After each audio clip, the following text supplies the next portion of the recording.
Good morning, sir. Good morning. Could you tell us where you work? I currently work for the Albuquerque Police Department. Okay. And what is your position, and what does that position entail? I'm a deputy commander of our Criminal Investigations Division. This is a division that oversees and manages our homicide unit, crimes against children, sexual assaults, child exploitation, armed robbery, cold case unit, and missing persons unit. That's a lot of things. It's more the traditional police investigative units. That's the division. I'm the second in command of that division. Okay, thank you. Are you a certified law enforcement officer? Yes. I'd like to talk a little bit about your background. What's your educational background? I'm a high school graduate. I'm a college senior technically, but I do not have a college degree right now. Okay. And where did you work before the Albuquerque Police Department? I worked for the 2nd Judicial District Attorney's Office and the Bernalillo County Sheriff's Office is where I started my law enforcement career. Can you tell us about what you did at the Bernalillo County Sheriff's Department? When I was 22 years old, I was hired there and I started in patrol like everyone does. I then worked inside the DWI unit for about 2.5 years. And then I became a detective in 2009 in our Special Victims Unit, which is crimes against children and sexual assaults.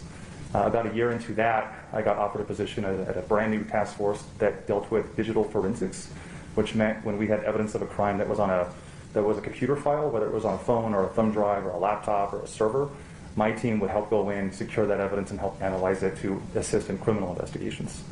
I left there in about 2014 and started up what was called the Ghost Unit, still exists in the Sheriff's Department, that focused on child exploitation crimes, missing persons, and human trafficking cases. A lot of those cases delved deep into digital forensics, so virtually every case I had dealt with cell phones, computer files, call records, things of that nature. All right, well, since you mentioned digital forensic analysis, I'd like to talk about your training in that field. What is the New Mexico Regional Computer Forensic Laboratory? That is a Federal Bureau of Investigation-run laboratory. There's 14 of them across the United States, and they serve not only federal criminal investigations from all the federal agencies, but also local police investigations. As a task force officer, I worked inside the FBI building for almost 4 years, completely under their command and control and under their training regiment, but while still employed with the Sheriff's Department. So they set the training guidelines to become a digital forensic examiner. I had to go through their process to become certified. And were you certified in that? I did become a certified digital forensic examiner through their multiple training courses. So tell me about your training in the area, specifically of cell phone analysis. My cell phone training really doesn't start until about 2014 as I'm leaving the RCFL. Smartphones really start to come online around 2009, 2010 in the current forms that we're all used to. But in 2014, when I became on the front part of investigations, meaning doing interviews with victims and witnesses and suspects and writing my own search warrants again, is where I delved into heavily cell phone forensics and phone records to better understand what that evidence was. Now, did you gain more specialization while working with RCFL in the area of cell phone analysis? Yes, they definitely covered cell phone analysis at the RCFL. Most of it was traditional computer forensics. And is your training in cell phone analysis, is that only in the classroom or is it in the field as well? It's absolutely in the field. The class teaches us what to look for, but then I've applied it in dozens of not just criminal investigations, but also search and rescue missions, using phone records to help find people that are under distress and calling 911 for help. How about Facebook or other social media platforms? Have you been trained in analyzing those? Yes. And what is Cellbrite? Cellbrite is the name of a company that is a large supplier of tools for law enforcement and private industry to take the data on a cell phone, get it off the cell phone so you can view it in a better format when you're searching for things. So in the police world, it's the most common tool that we deploy to get text messages off a phone or look at date and time stamps when a photo was taken or get videos and just really look at the whole footprint that a phone leaves in that space. This tool is what forensically and safely gets the data for us. And have you been trained in Cellbrite extraction? Yes, I have. When was that training? I've taken certifications a few times with Cellbrite in 2014, 2015, as well as 2018. I went through a lot of the courses they put out to help certify me as an operator on their systems and some of their more advanced courses that really delve into the weeds on cell phone data. Have you personally extracted cell phones and analyzed them? I've personally extracted well over 1,000 cell phones, and I've analyzed even more. I don't extract as much anymore. I more look at the analysis part. In your current position and your position at the DA's office, what was your role in terms of digital examination in those two places? Well, at the DA's office and now at APD, I'll say we created what's called the Digital Intelligence Team, where I currently have 3 civilian employees who report directly to me, but come with a vast background in this type of analysis, cell phones and mobile phone records. And this team that I manage now full-time works on virtually every homicide case that the Albuquerque Police Department touches, as well as many BCSO cases that come through as well. So their full-time job, 40 hours a week, is going through phone records and cell phones and social media warrant returns to help get a bigger picture of what anyone's involvement was in any investigation we're doing. What about in the area of location data and location analysis? Have you been trained in that? Yes, and it sounds similar to cell phone analysis, but it's really a lot different. This is the data that T-Mobile and Verizon and AT&T keep. How do we analyze that data versus data that's on a physical cell phone? They're distinct. Have you testified as an expert witness before in cell phone extraction or location data analysis? Yes, several times. And where, in what courts? I've been testified as an expert in this court you're in right now, the Second Judicial District Court, as well as the District Court in Roswell, New Mexico, as well as Federal Court up in Santa Fe on a federal trial. Your Honor, at this time, the state will offer Deputy Commander Hartsock as an expert in physical cell phone extraction and location data analysis. Any objection? No objection. You'll be allowed to testify in that capacity. Thank you, Your Honor. Let's talk about phones in general for a little bit. Tell me about the types of data that are stored on phones. Well, if you break it down to its basics, all the data on the phone lives inside what are called databases, but you could think of them as little barrels of information on the phone. When we extract it, we're getting all those databases off, and then we're going through them. Okay. I recently had to get a new cell phone, and there are a variety of options in terms of memory. So some phones have more memory than others, is that right? Yes. Okay. Well, what about phones with more limited memory capacity? Do they still have large amounts of data? Yes, I mean, even the most inexpensive phone you can get is still going to be able to hold millions of different files on the device. The bigger they get, either the more files you're going to get, or really with bigger videos that the phones can record now, just the larger individual files you're going to see. And what is a live capture? I'm sorry? What is a live capture? It's a forensic term that we use when we're dealing with files on a device that we want to get off for evidence.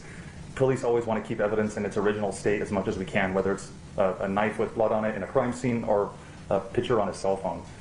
With cell phones, well, I'll say with regular laptops and computers and thumb drives, we can hook them up to a device that prevents any files from changing, and we can make a copy of those files, and then we can analyze them.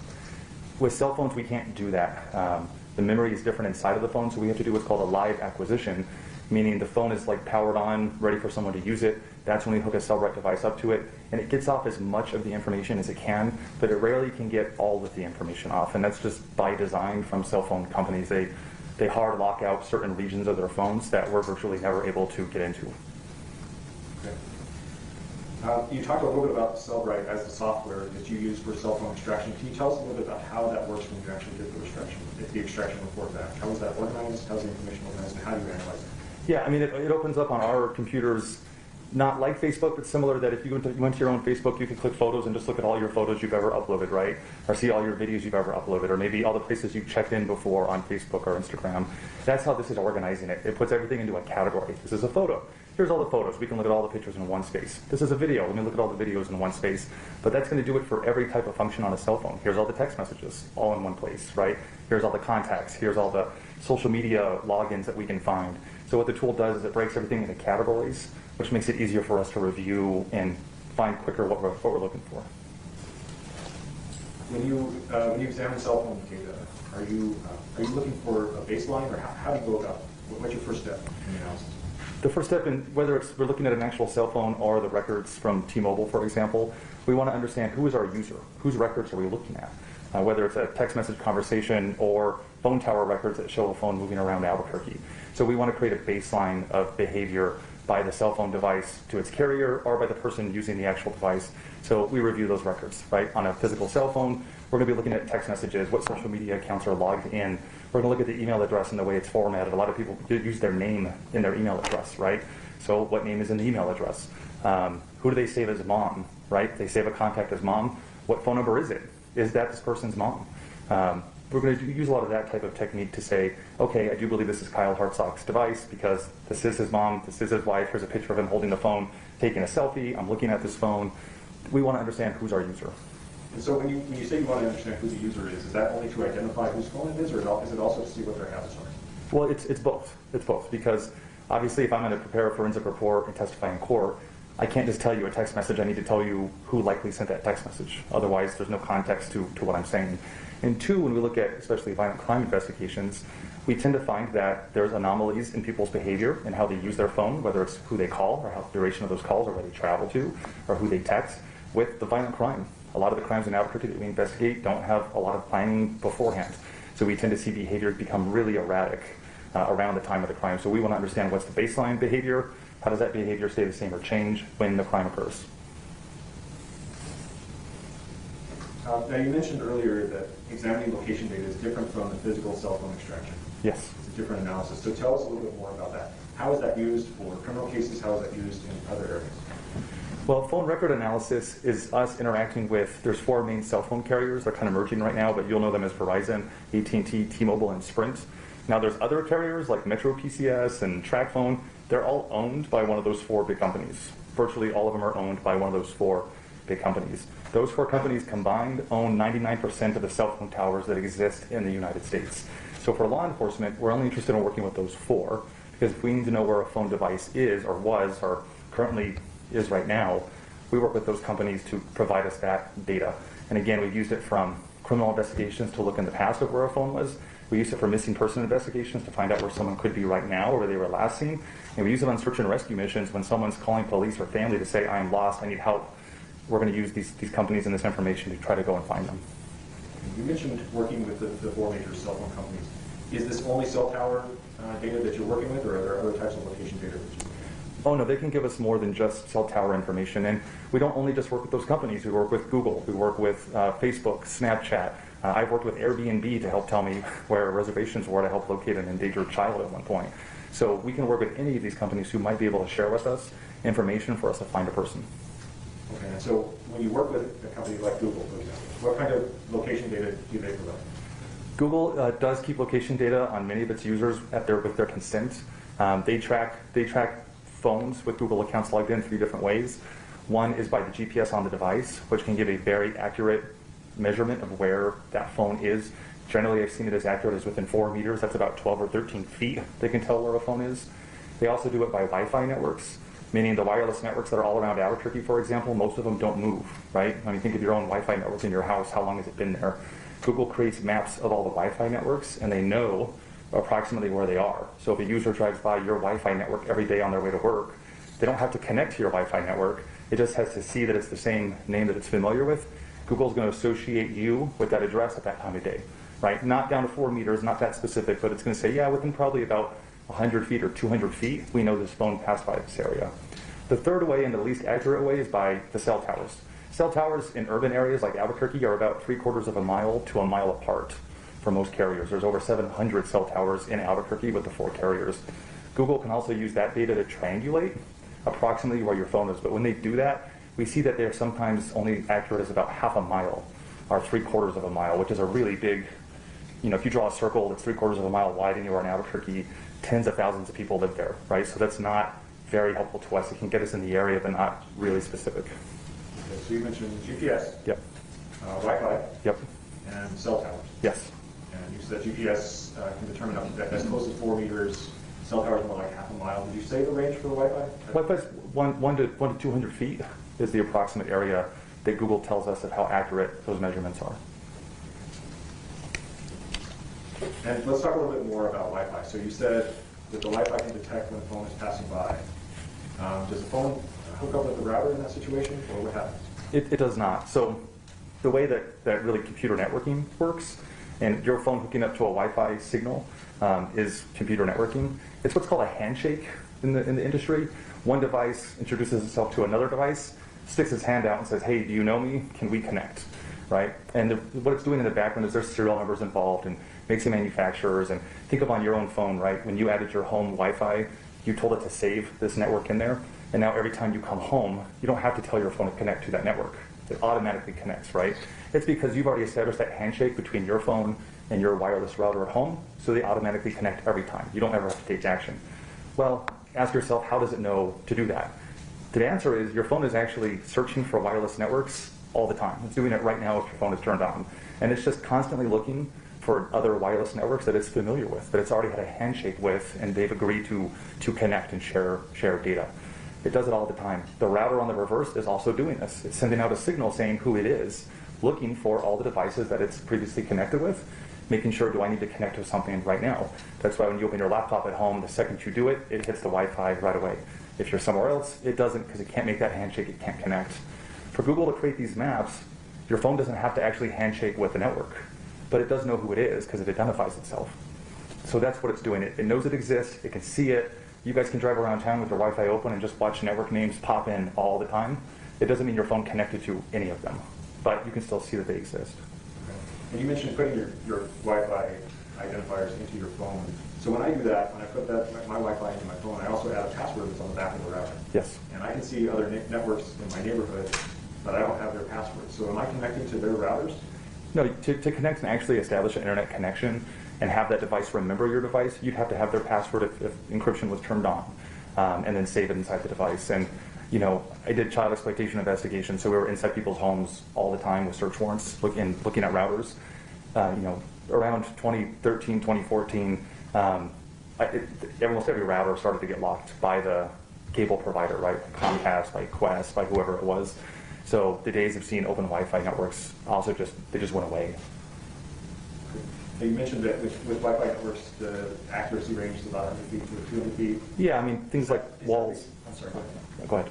Oh, no, please. Yeah, it changes because like things can interfere with it, right? Big walls, objects, things can affect the distance of a Wi-Fi network. Just like when you were a kid and you had the walkie-talkies you played with. If you were outside and you could see your friend, they worked really well. If you guys both went in your house to try to talk to each other, they worked really poorly. Wi-Fi signals are the same way. Things can interfere with the signal, which can affect the quality. And so is that about the same distance where a phone would connect with Wi-Fi? Is that right to use just in terms of where the location is? Yes. So if I'm walking around my house and I go in the backyard, I'm probably still connected to the Wi-Fi because I'm only about 100 feet from it. If I go to the neighbor's yard, however, I might disconnect. Is that right? Yeah, and I think the example, it happens to me, but everyone that drives away from their house, you probably know the exact point on your street that your Wi-Fi turns off and your phone's trying to connect to another network because you were trying to scroll something and it just stopped, right? Or that video paused. That's because you lost connection to your Wi-Fi network and your phone is trying to get back up on a different connection. So you talked about the companies that track location data a little bit. One of those was Google. Yes. The cell phone companies. So does Google track everyone's phone? Not necessarily. Okay. The users have to consent to it. And is it any type of phone? Or in other words, is it an iPhone? Is it Android? Does it matter? It can work on an iPhone, it can work on an Android, it can work on a BlackBerry if you're rocking one of those. That can work on anything that a Google system can work on. So how do you obtain this information? Where do you find it? Well, for law enforcement investigations, we write search warrants to Google under this example, and we give them unique identifiers, like a Gmail address, for example, and a date range. They'll then give us the information back. Okay, you also talked about the size of, going back to the physical extraction, you talked about the size of the phones, and even the phones with a limited memory, they can have millions of files. So how do you narrow that down as someone who's analyzing that phone? What specifically are you looking for? Because you kind of talked about looking to see who someone is, what their habits might be, if there's unusual activity. Can you go into that with more detail? Yeah, when I look at a physical cell phone on any criminal investigation, I first want to identify who it is. Then I want to really focus in on the time of the alleged crime and what this phone's involvement might have been in that or the user that had it. And I'm going to look at user-generated items on the phone, right? I want to look at outgoing text messages. Like, what is this person typing? I want to look at what's coming into them too, but it's really important that I understand what are they sending out? What photos are they taking? What videos are they taking? What apps are they opening up in this time frame? Because to me, I'm trying to set a state of mind for this person, and then I'm going to compare that to other evidence in the case. Once I look at the information that they generated, I'm going to look at what was coming into them. So what were other systems or other users of devices sending back to them? And then the last thing is what I call passive information. It's stuff that the user didn't necessarily take any actions to generate, but the phone is recording it in there, right? So think, for example, like if you have an Apple Watch that records how many steps you take, that's kind of passive information, and it's coming onto the phone. It might tell me you stopped somewhere and you took 300 steps in a certain direction, or you went upstairs, or you ran, or in some cases your heart stopped beating. I want to see that information. That's more passive information. It's just happening all the time. The user didn't have to press a button, but it's just recording on the device. Virtually almost all the information we get from the carrier is really that kind of passive mode. The carrier's recording all these things. Google's recording all these places the phone is without the user really having to press a button to make it happen. So what it sounds like to me is that you're looking for both the active information and the passive information. You're looking for patterns. Would that be right? Absolutely, yes. All right. Well, thank you for that. Let's talk about this case specifically. Did you work on the investigation of the homicide of Victoria Martens? Yes. Did you personally perform a data extraction of phones belonging to Michelle Martens, Fabian Gonzales, and Jessica Kelley? Yes, I did. Were those phones tagged into evidence? Yes, they were. Excuse me, just a moment.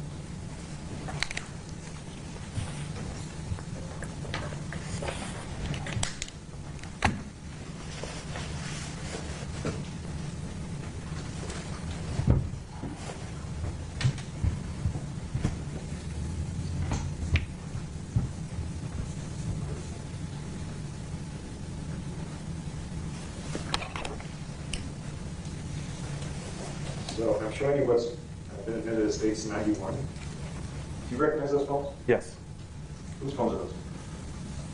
These are Michelle Martens, Jessica Kelley, and Fabian Gonzales' devices that were taken as part of the search warrant. And are those the phones that were tagged with evidence? Yes. Okay, so when you performed your extraction, who gave you those phones? Detective Josh Brown with Albuquerque Police Department. And what did you do to extract information from those phones? I used a Cellbrite device. At the time, I worked for the Bernalillo County Sheriff's Office, and my office had our own device internally. I used the device assigned to us to re-extract or extract these phones. And you mentioned that these phones belong to specific people. How did you identify whose phone was which? Well, Detective Brown was able to tell me who they believed the phones belonged to, but once I was able to download them, all three phones gave off pretty clear, unique identifiers on them that made it pretty easy to know whose phone belonged to who. Okay, so when you looked at selfies or contacts, that type of thing, was it clear? It was clear by the photos taken, but all three of them used email addresses that contained their name in there with just a set of numbers, including birthdays or birth years, or just other random numbers.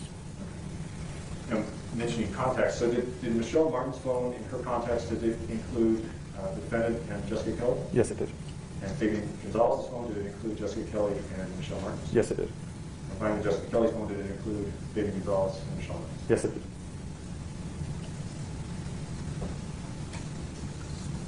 And also going back to contacts, do you recall seeing a contact on Jessica Kelley's phone labeled as mom? Yes. Was the phone number on that contact, was it 505-267-2639? Yes, that sounds right. So it was not 267-2369. That's correct. And we'll talk about the extractions in a little more detail, but before we get there, I want to talk about location data. What did you do with respect to location data? This case contained all three phones used the T-Mobile as a carrier. I looked at all three of those records that came back as part of search warrants that were written, as well as Google warrants were also written. 2 of the 3 devices had Google location data associated with it. I took that data and I created maps that can overlay one another over Albuquerque, and we can kind of animate them from a start to an end point, and we can visually see where these phones move around town at different points of time. Okay, so let's unpack that a little bit. So you mentioned 2 of the 3 phones had location data from Google. Which were the 2 phones that had location data? Michelle Martens definitely had Google data, as well as Fabian had some Google data, and Jessica Kelley's had none. And then you mentioned creating a map. So Yes. what kind of format do you get the location data in from Google? It comes basically in an Excel file. It's called a CSV technically, but it's an Excel file, rows and columns, dates and times with locations. Does it have an address? It doesn't come with an address. It comes with a latitude and longitude, but I can convert them to addresses. And is that what you did in order to create this map?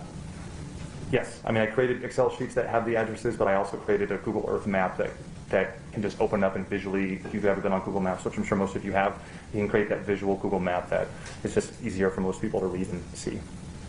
Now, because there was no Google information for Jessica Kelley, and because you said it was a little hit or miss with the defendant's Google information, did you supplement that data with cell tower hits? Yes. And what about Wi-Fi? Well, yes, all 3. What about call detail records? What are call detail records?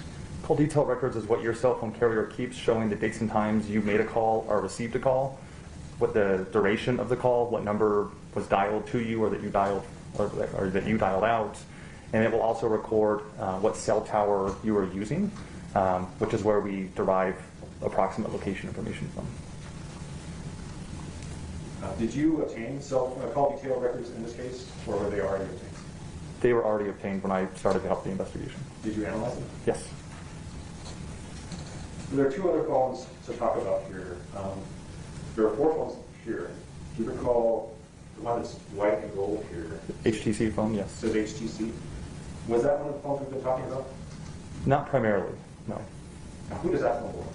I associated that phone with Fabian Gonzales. And why did you do that?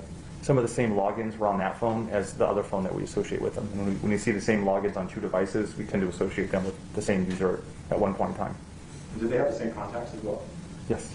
And so were Brother Joseph, Brother Steve, those some of the contacts on both of those phones? Yes, and we would expect to see that because Google syncs up contacts. Once you log in, it brings all that stuff over with it. Now, Jessica Kelley's phone and the defendant's phone, were they the same model? They were the exact same make and model. So how do you tell those apart? I mean, in other words, are phones individualized? Yeah, I mean, once you get on the inside, they are. But if you were to inspect these two phones on the outside in their form they came off the shelf, they would be virtually identical. But the serial numbers are different. Some of the internal configurations are different based on the carrier aligning them with certain phone numbers. But then, of course, once a user starts to use it, it becomes very unique and personalized. And what is IMEI? International Mobile Equipment Identifier, but it's basically like the VIN number for cell phones. If you think of the VIN number on a car, this is what cell phone manufacturers have done. They've created an IMEI. It's really unique to that one device, no matter where in the world it goes. And what we find is that's how carriers like T-Mobile and even providers like Google and Facebook, they also track these numbers to know what device is accessing their system. So there's one more phone I want to talk about. First, can you tell us how many electronic devices were analyzed in this case? I specifically looked at these 4 phones, was my only part of the analysis. Now there was also an LG G stylo. Oh, yes, there was. Yes. Did you extract that phone? I did not. Did you review the extraction report? Yes, I did. And who does that phone belong to? It was, her name is escaping me right now, I apologize. Does it have a video? Yes. Now, were you able to identify the user of that phone, again, based on texts, contacts, email, Yes. phone number, other items that are contained within the phone? Yes.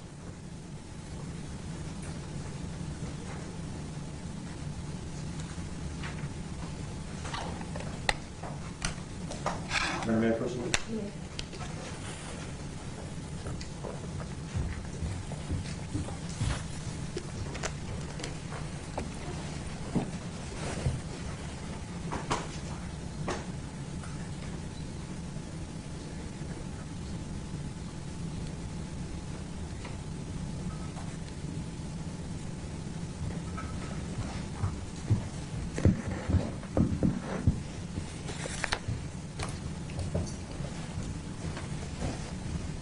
Commander, I handed you what's been marked as Exhibit 255. Can you tell us what that is? This is the search warrant return from Google on one of the accounts that came back. And who is that account belong to? It's listed as Shelley71481 and Shelley69143, who we associated with Michelle Martens. Now, you also have 255.1. Can you tell me the difference between 255 and 255.1? 255.1, I took the latitude and longitude that Google gave us, and I used a tool that converts it into an approximate street address, because it's hard to look at just a lat and long and know where that is in town. This turns it into a street address, which makes it much more readable. Your Honor, state will move to admit states 255 and 255.1. Any objection? No objection. Both will be admitted? May I put you in, sir? You may.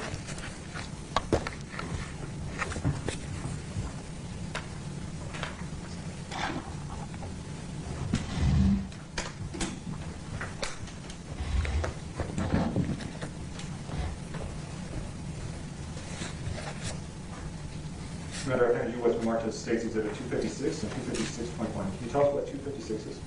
It's the search warrant return from Google on accounts Fabian Gonzales 19842015, Fabian Gonzales 19843910, and Fabian Gonzales 1984, who I associated with Fabian Gonzales. So attached to that are those the Google records for the defendant in this case? Yes. And what is 256.1? Just like before, it's taking these records and is supplementing it with a physical street address on every record. Once again, just making it easier to actually know where in town the device was at the time of the record.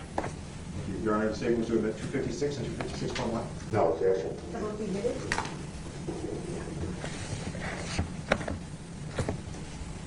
May I approach the witness, Your You Honor? may.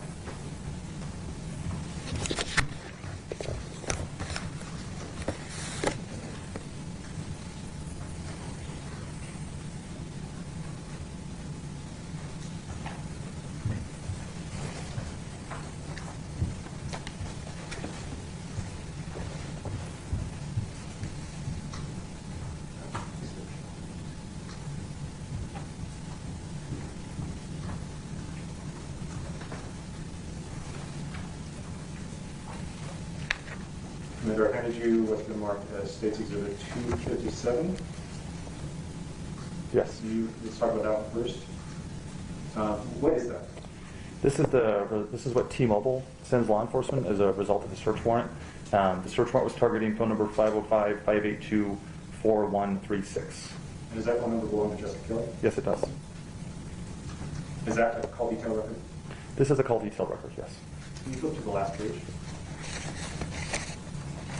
Okay. And is there a letter there from T-Mobile? There is. And does it describe not only that phone number, but also another phone number for which call detail records were provided? Yes, it does. And what is that phone number? 505-589-1360. Is that Fabian Gonzales' phone number? Yes. I'm looking at State's Exhibit 258. Can you tell us what that is? It's another T-Mobile set of call detailed records for 505-589-1360. And again, is that Fabian Gonzales' phone number? Yes, it is. State will move to admit States 257 and 258. No objection. Both will be admitted.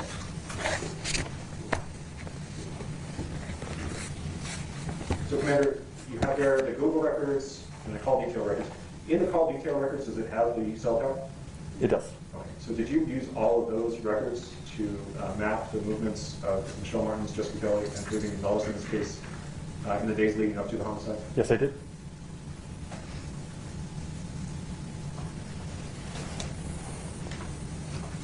Very good. Proceedings. You may.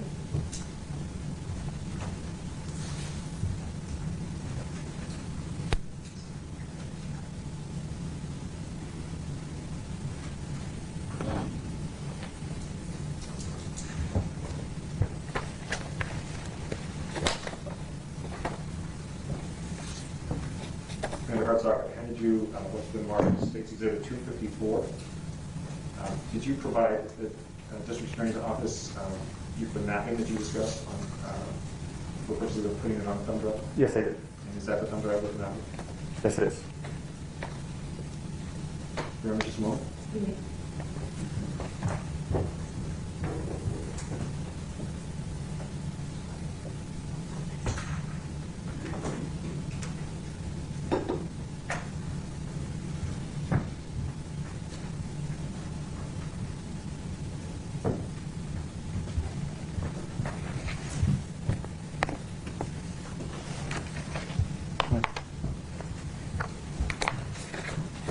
Commander, can you put in that flash drive into your computer and show us the map? Yes. Excuse me, Your Honor, same only to admit States 254? Okay. 254 will be admitted. Can I publish it? You may.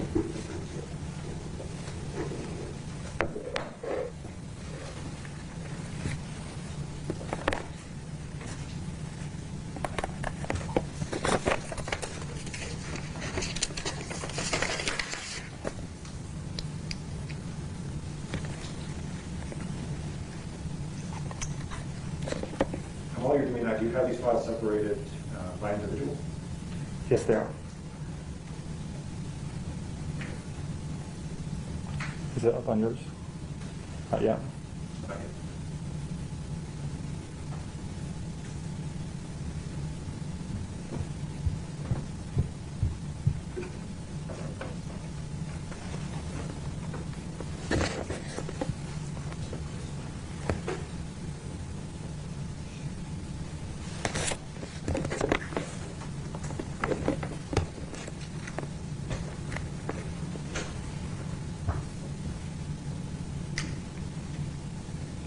There it is.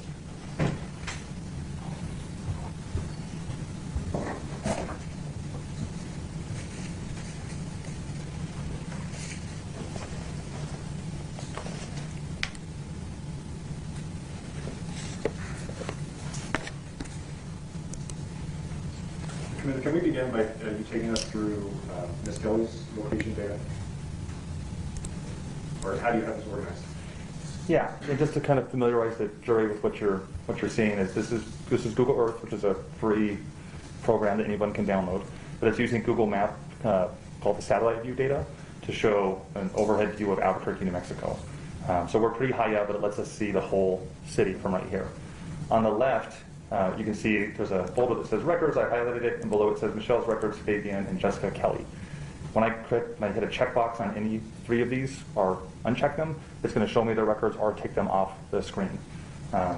If we open up Michelle's records, for example, we see that it has the 505, 588, 8354 number in there, as well as her Google records are loaded.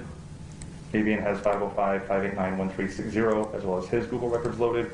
And Jessica Kelley has 505, 582, 4136. So those are the records that are loaded here. I also have locations that are loaded, which I can make appear on the map that at one point or another became relevant in the investigation. So as you see records move around, you can also see what locations are they approximately by. Well, before we go on, so you mentioned there are specific locations, and those are, it looks like I can see addresses on the map. Yes. Can you tell us which individuals are associated with which addresses? So let's see, I see down at the very bottom of the map, 3140 Los Desert Drive. Do you know who lives in that address? It's one of Fabian's brothers. I honestly get them confused, but it's one of Fabian's brothers. Would that be his brother Joseph? Yes. And there's 3025 Owen Road, Southwest. Do you know who lives there? Amanda Padilla. And then we see 1926 Lake Drive. Do you know if that's the address for David Chavez? Yes, the other brother. And we see 118 Alcazar Street going to the east. Do you know if that would be Pee-wee's address? I believe that is Pee-wee's address.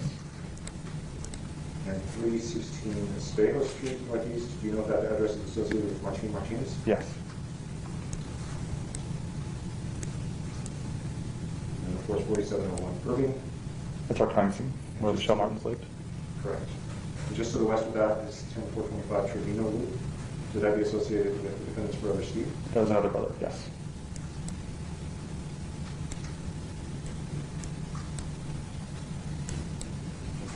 And you mentioned that you can check different boxes to go through each individual. Can you also overlap them? Yes, we can. So we can just see one phone moving around or where it stays, or we can add on each of them one at a time or just show everybody. And you talked about patterns a little bit ago. Is one of the patterns you look for, is it this type of overlapping or even separation between different individuals involved in the case? Absolutely. When devices come together, when they go apart, and again, how we compare that to other evidence in the case can become critically important. So what date did you start off for Jessica Kelley?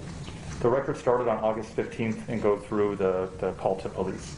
I started breaking down into shorter segments, all of their movements starting on August 17th.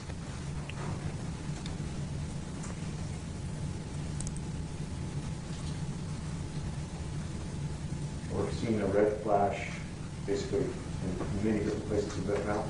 Can you explain that to us? Yeah, it was catching up, but now we're looking at August 17th between the hours of 9:22 a.m. and 10:31 a.m. And again, just to kind of educate the jury, what you're seeing is T-Mobile reported to us these 4 calls in that time range. Red is associated with Jessica Kelley. So whenever you see a red record, that's a Jessica Kelley record. The pin in the middle there is the exact location of the cell tower. So if we were to zoom in on Google, or if you were to drive by there at any certain point, you could actually look off the side of the road and see this cell antenna shooting up in the air and point it out. So that's physically where it's located.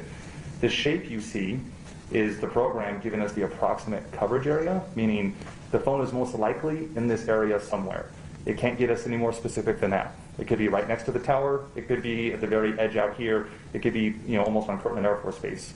We don't know for sure where it is, but it gives us the approximate area of it. And on each individual pin, we can click it, and it will actually take us to the T-Mobile record, showing us that this call was August 17th of 2016 at 9:55 a.m. The target number means what number was part of the search warrant. This was an outgoing phone call to 800-288-7207. The call lasted 104 seconds, which is just under 2 minutes long. And then it gives us some of the other information that it adjusted the time zone and whatnot.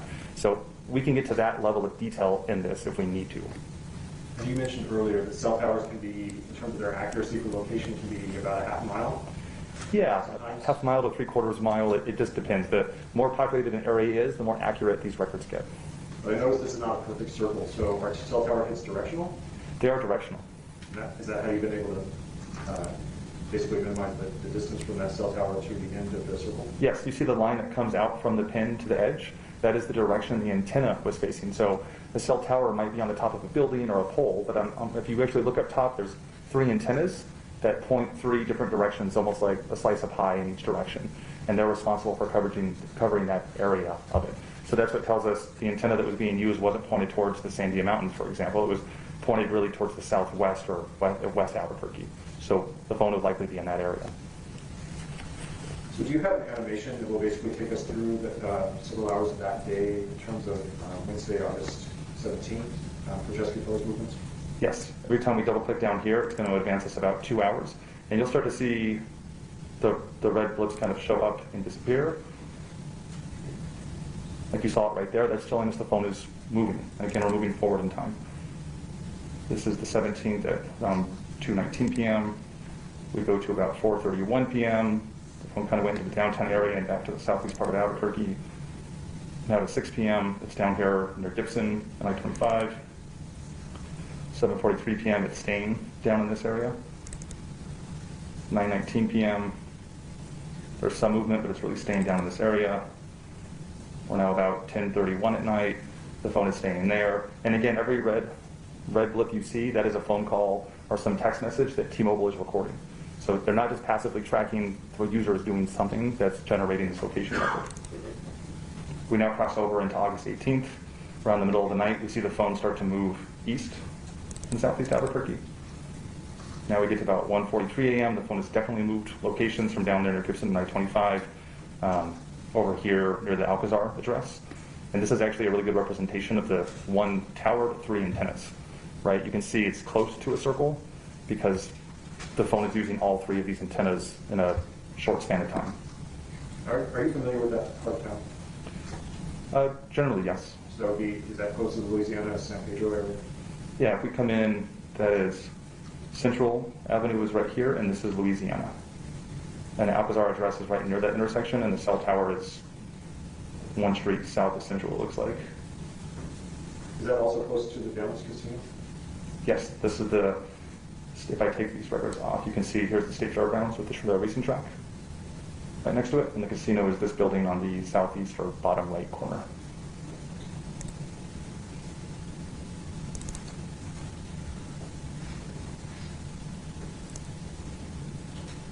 So now we go to the 18th around 3:19 in the morning. Again, the phone starts to now move again. And now it's traveling and hitting near the Big I. We'll go to about 4:55 in the morning. We don't get any location records around this time period. 6:31 a.m., nothing. 7:43 in the morning on the 18th. We see it in both, but again, we have a big time range here. So we see it in southeast Albuquerque around central Louisiana about 6:36 a.m., 6:39 a.m. And by 7:30 a.m., it's using this tower up in northwest Albuquerque that I ended up seeing a lot in this investigation because it's what we call the home tower, or one of the home towers of our crime scene. So it puts the phone right on top of the 4701 Irving address. Okay, if you could just continue to click through those for the 18th, and this would be Thursday, isn't it? Yeah, this is August 18th around 9:19 in the morning. Here we are around 10:55 in the morning, staying up in the northwest. Around 12:31 p.m., continues to stay up in the northwest. 2:07 p.m. We start to see the phone travel now near Courts and I-40. About 3:43 p.m. on August 18th, it's still in that Courts and I-40 area. Around 5:19 p.m., it travels back up to one of the home towers of the crime scene. 6:31 p.m., there's some movement, and the phone now travels back down towards the South Valley of Albuquerque. Around 8:07 p.m., it travels even further into the South Valley of Albuquerque, and it's pretty active. Again, these are about 2-hour windows, and we see just a whole lot of pins down there. There's just high phone activity. Around 9:43 p.m. on the 18th, the phone moves back towards our central Louisiana area. Again, on the 18th now, around 11:19 p.m., we see a whole lot of travel on the phone, and it comes all the way up to Rio Rancho, so it bypasses our home tower of the crime scene and ends up in Rio Rancho. Now we move on to the early morning hours of August 19th. It travels back down to the southeast address. About 2:31 in the morning, we see it travel now back to our crime scene home tower. If you could pause there for a second. So Okay. From what I saw on the 18th, correct me if I'm wrong here, but it looked like there was a trip south from fairly far north. Yes. A trip back to 4701 Irving, and then a trip south for some time, and then farther south, and then over to the east. back to 4171 Irving, and then back to the sort of Louisiana San Pedro area, and finally again back to 4701 Irving. Is that right? Yeah, and actually went all the way to Rio Rancho before coming back to the southeast, so it went beyond 4701 Irving. But yes, A lot of activity. it was very active.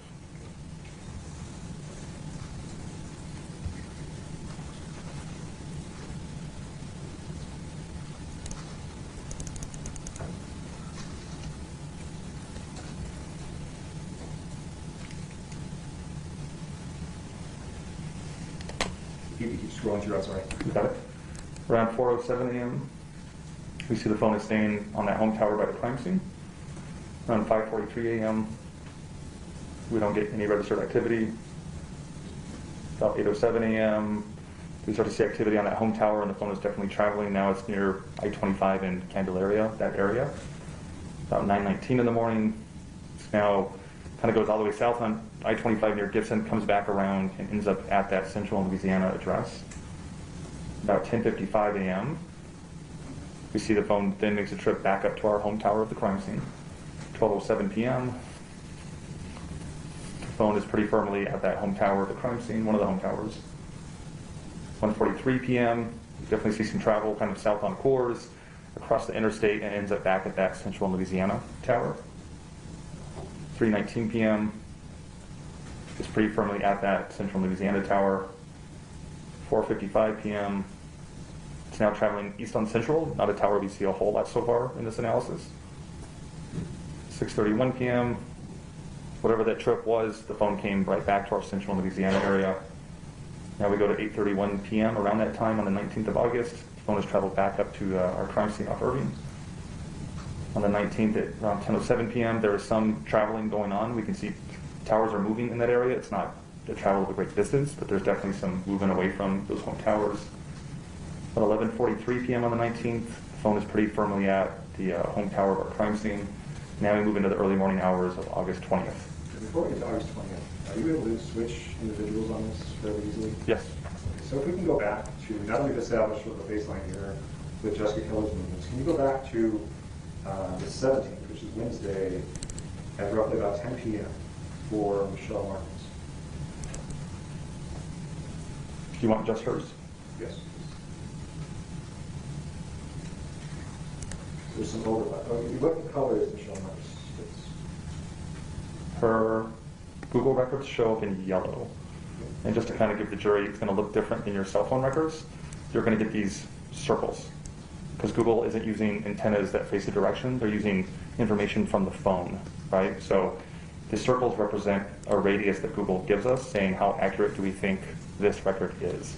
And then the tool is displaying that for us. But you can see some of the circles are really small, right? Some are big, some are small. It's kind of what we talked about before.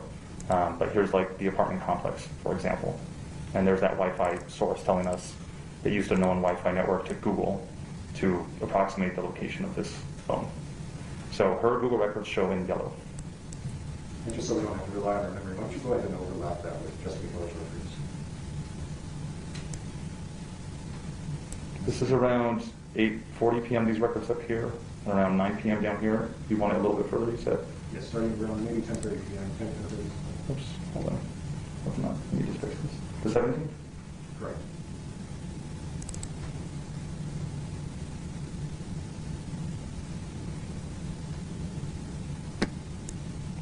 So we can see it's around 9:50 to 10:25 p.m. So that kind of 30-minute window around 10 p.m. We see not only Jessica Kelley's phone hitting this area off of Gibson and I-25, but we see the yellow Google dots representing Michelle Martens' phone syncing up. Could you continue into the early morning hours of the 18th? It's a good example of the difference. Google gives us this entire line showing the travel path. We go to the next kind of time period. We see, again, Jessica Kelley's records move east, and so do Michelle Martens. What time is that? This is around 11:52 p.m. Into several minutes after midnight. You can mention most of these.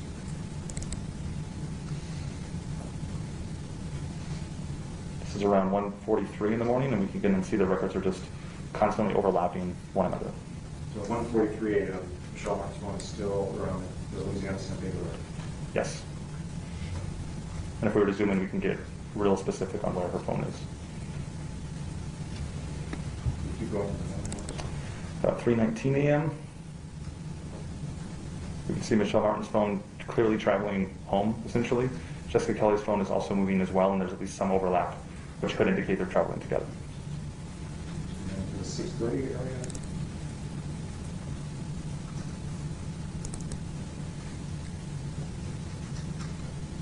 6:30, we see Michelle Martens' phone start to move. And it comes back into this southeast part of town, off kind of Gibson I-25 to the east. So from 3 a.m. until 6 a.m., it was over 4701 Irving area, but otherwise it was a lot of movement there. Yes.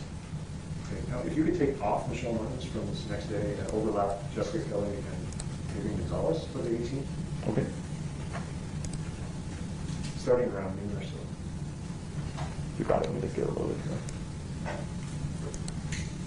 Fabian's phone records show up in green as well as his Google records. So when you see green, that's showing Fabian's records. You said the 18th at noon, sir? That's correct.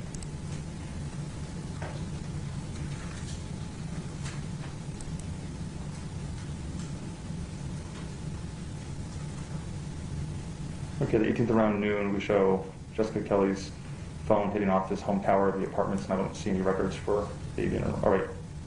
No, I don't see any records for Fabian around this time.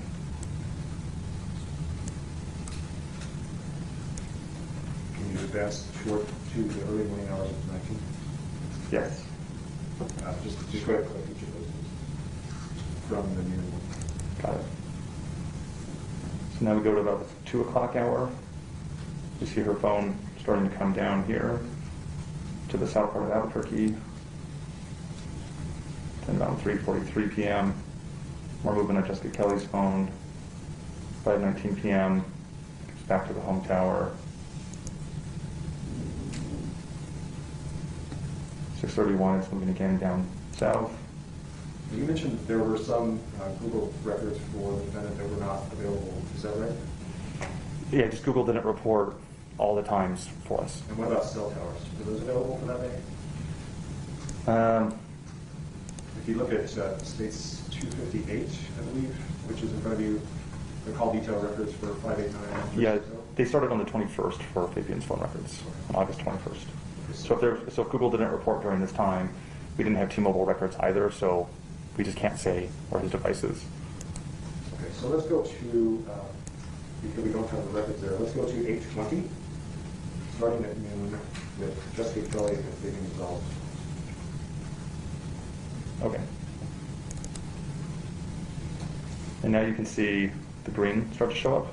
Now again, we have Google records as well, so don't let the big red cover up the fact that we got these greens in here, which are Fabian's Google records, right on top of the apartment complex at 4701.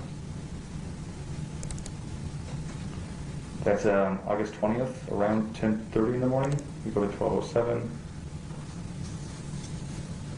We see Jessica Kelley's phone move south. Around 1:19 p.m. it moves east over here, and again we can see Google records from Fabian starting to fall within the same general region of Jessica Kelley's cell tower records. This would be Saturday the 20th, is that right? This is Saturday, August 20th. And now we see around 2:55 p.m., 2 p.m. to 2:55 p.m., there's this travel that goes from southeast Albuquerque over to kind of the west side and South Valley part of town. And it's represented really just by one cell tower hit for Jessica Kelley, but many, many Google hits, which kind of more clearly show the pattern or the route that was taken to make this travel. And it ends over here at one of our, really, two of our addresses of interest show up.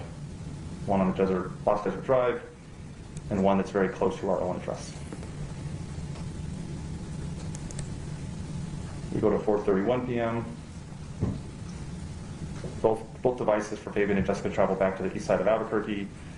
Again, our little green dots inside the red show they're in the approximate same area.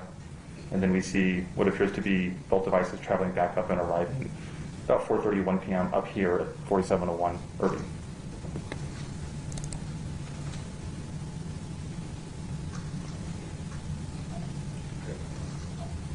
Let's go ahead and advance a couple of days to, let's go ahead and go to the 23rd. Okay. And did you notice anything about Jessica Kelley's record starting at midnight on the 23rd? Her cell tower records? Yes, correct. They didn't. Her location data. Yeah, her location data that was reported to us just didn't move off of that home tower for the apartment complex the entire day.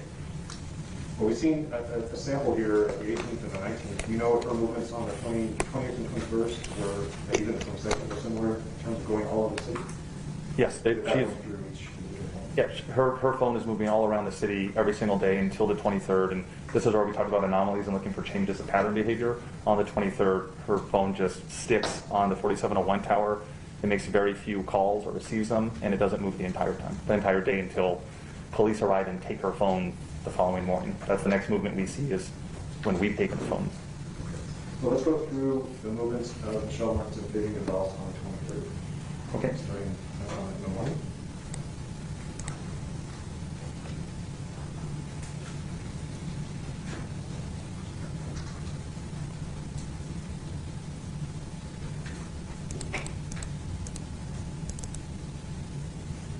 Okay, so starting around 9 in the morning, we start to see again yellow is Michelle Martens Google records move away from the 4701 Irving Tower and move south into Albuquerque. The phone then returns promptly back to the apartments by about 9:36. At 9:57, the phone again starts to leave south away from the 4701 Irving address. Around 10:30, it arrives here on South Broadway, so in the kind of industrial southeast part of the South Valley is where it arrives. 11:31 a.m. Starts to travel north away from that location. 11:41 a.m. we see it arrive in the area of the cell tower records and Google location near the 1926 Lake Drive by about 11:41 a.m. We move to around noon, about 10 minutes after noon, the phone has arrived back at the 4701 Irving address. We now go to 1:35 p.m. We start to see Fabian's phone is now registering, so the green, and with this big record, that's a cell tower record from T-Mobile, not from Google. But we start to see it register, and again, it's on one of these home towers that services that apartment. 2:47 p.m. Michelle's phone starts to leave south away from the apartment again. 3:09. It's arriving back down here near the lake address. So this would be the second time that day at the lake address? The second time that day was there in the late morning, and now it's back about 3 p.m. And again, the records were so accurate. Again, we can be just right on top of that house, pretty much, for a few houses. 3:44 p.m. The phone stays there, so it's there for at least half an hour or so. 4:32 p.m. It's still there, so now we're over an hour. 4:53 p.m. The phone is now moving back north, away from that lake address, and it's on course, kind of traveling back towards 4701 Irving. Around 5:05 p.m. it gets home. Let's pause there for a moment. So this is August 23rd on Tuesday. Is this the day of the homicide? It's gonna happen that night, early morning of the 24th. I'm going to show you, first of all, remember the questions?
handed you what's been marked as State's Exhibits 259 and 273, is that correct? Yes.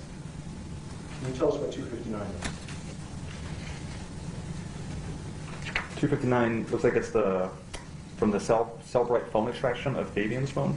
It's the call log, just logging dates and times calls were made, to what contact or to what phone number, and were they incoming or outgoing. And do you recognize that as information that you extracted from Fabian Gonzales' phone? Yes. Your Honor, the State will move for admission of State's 259. No objected. 259 will be admitted. And can you tell us what 273 is?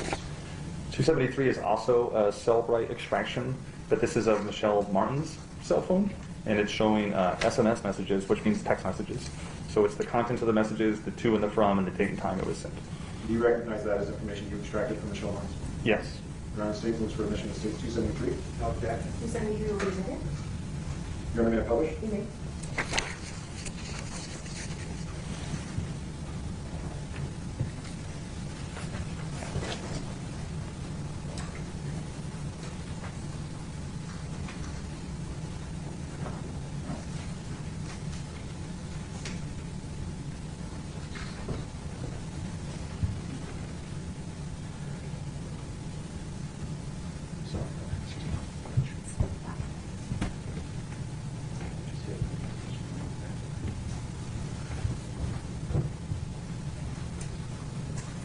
A little washed out here. I don't know if you can see that. It might be better if I just hand it to you. Yeah, I couldn't read it that well, I'm sorry. So that states 273, and it's turned to page 4. Can you read for us the texts that are on Michelle Martens' phone, starting at the bottom line, and give us the time and read to us? Is it the message to Paulina? Yes, correct. This message was sent to a contact saved as Paulina. It was August 23rd, 2016 at 2:33 p.m. The content says, from Michelle Martens to Paulina, can you watch the apartment, keep knocking on my door, and say you are my aunt, and make sure everything is cool? I have to leave for a min. Okay, and what about the one right above that? It's from Paulina about a few seconds later after that message was sent, saying, free message, receiver 505-545-7922, which is Paulina, unable to receive message. Message blocking is active. Now, can you tell from that information on Michelle Martens' phone whether the contact Paulina received that information? I would say Paulina did not receive that information. And the time again of those two texts? 2:33 p.m. Okay. And is that part of the time period we just saw at Lake Drive? Yes, around that time is when they're down in the South Valley. Okay, could you move upward on that page and read those texts and times to us? The next message is at 2:36 p.m., so a few minutes after Paulina's. It's from Michelle, and it's to a contact that she has saved as Mom. It says, Mom, can you get Victoria, and I will get her after, still working on my car. And then at 2:39 p.m., 3 minutes after that, Michelle messages her mom again with the content saying, never mind, I got it. Okay. And what's the next text message on that page? At 3:37 p.m., from Michelle to contact saved as Jessica K, but it's the phone number we associate with Jessica Kelley. And the content says, please make sure you get Victoria at the bus stop. You said that was 3:37 p.m.? 3:37 p.m. And the mapping you just showed us, she's still at Lake Drive? She's still at Lake Drive. And what about the next one? It goes from 3:37 p.m. to 4:08 p.m., so about 31 minutes later, from Michelle to Jessica. Did you go get Victoria? And what about the next one? Now it goes from 4:08 p.m. to 4:35 p.m. This message is incoming to Michelle Martens' phone from a contact saved as Amanda Bailey's mom. The message reads, hi, this is Amanda, Bailey's mom. We're neighbors. Victoria is trying to get a hold of you. And you said the time of that was 4:35 p.m.? 4:35 p.m. And she's still at Lake Drive, Michelle Martens? At 4:35 p.m. she is still down in the South Valley. Okay. How about the next text, or the next few actually? 4:37 p.m. Michelle responds to Amanda Bailey's mom by saying, okay, I'm coming, keep her there. From 4:37 p.m. of that message to 4:41 p.m. Michelle again texts Amanda Bailey's mom saying, can you keep her there? And then at 4:43 p.m., 2 minutes later, Amanda Bailey's mom replies, I have to leave in about 10 minutes. That's fine if it'll be before then. If not, I can walk her to the office to see if they can give her the key just to get in. Michelle responds back to Amanda Bailey's mom about 30 seconds later, have her sit on my porch. Michelle then sends another message because she misspells porch and corrects the spelling, porch. And Amanda Bailey's mom replies about 15 seconds after the porch text message, just saying, okay. Michelle then replies back at 4:44 p.m., about a minute later, to Amanda Bailey's mom, be there in a few. Amanda Bailey's mom replies at 4:45 p.m., okay, she went home, I guess someone is there now. Michelle replies back to Amanda at 4:47 p.m., okay, TY, which is short for thank you.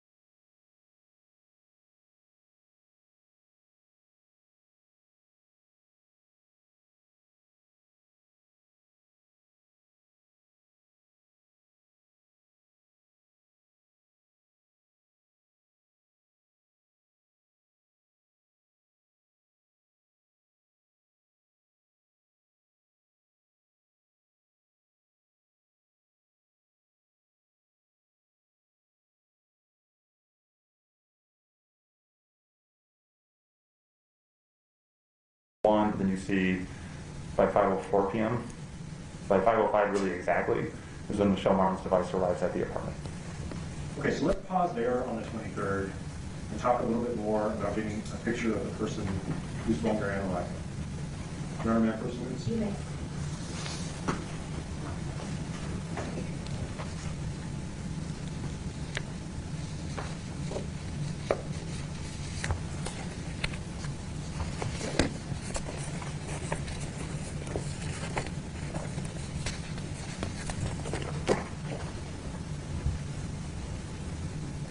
I handed you what's been marked as States Exhibits 260 through 264. Can you tell us what 260 is?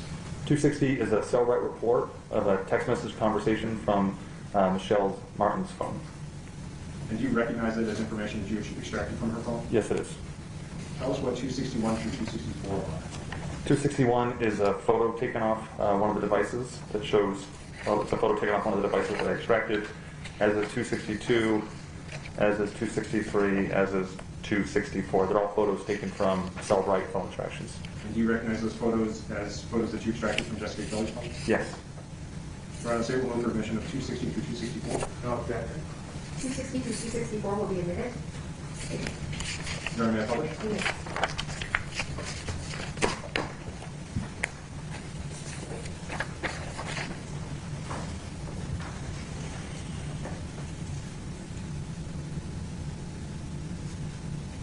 So in terms of 260, can you tell us the content and the time, date and time for the text messages there? Yes, there's two messages on here. They're both sent from Michelle Martens' phone. The first one is sent to Fabian's phone number, who she has saved in her account as Baby Love. It's sent on August 21st, 2016 at 5:20 p.m. And she texts him, is my car okay? What about the next text on that page? The second message was 2 days prior to that, on August 19th. It was from Michelle Martens' phone to the contact saved as Jessica K, but it's the phone number we associate with Jessica Kelley. It's sent at 12:58 a.m. and it says, guys, I need my car back here. Could you go back to Exhibit 273 Yes. and flip to page, I believe it's page 7. Can I first look at this You right? may.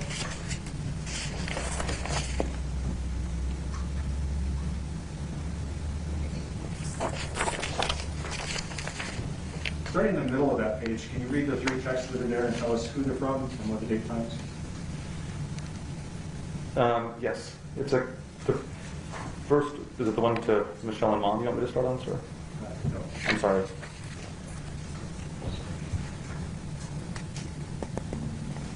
Okay. It's a message from Fabian Gonzales' phone incoming to Michelle Martens' phone on August 22nd, 2016 at 3:32 p.m. And it says, wanted if you think I can use that 10 of Victoria's so I can get a haircut and I will pay you back by Wednesday. And the two texts above that? Michelle Martens responds back about a minute later at 3:33 p.m. Yes, you can. Fabian responds back to that about a minute later at 3:34 p.m. Jessica will lend it to now. If it's okay, then I can give it back to her when get home, and then I can pay Victoria back by Wednesday.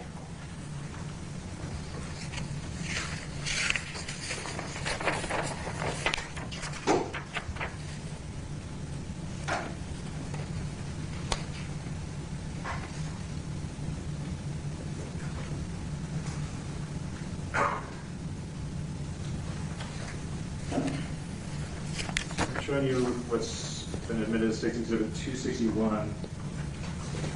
Do you recognize the individual in that photograph? Yes, that's Jessica Kelley. Does that appear to be Michelle Martens' car? It does look like the interior, really, yes.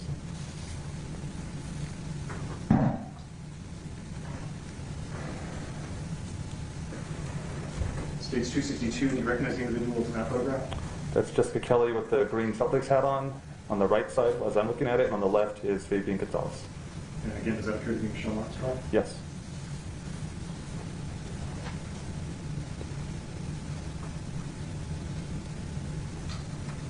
This is States 263. Do you know who that individual is? Not a name, but do you know the relationship with the people involved in this case? I think it's a blood relative of Jessica and Fabian. Do you know if that's Jessica Kelley's son? Yes, it is. And again, do you know if does that appear to be Michelle Martens' car? It does.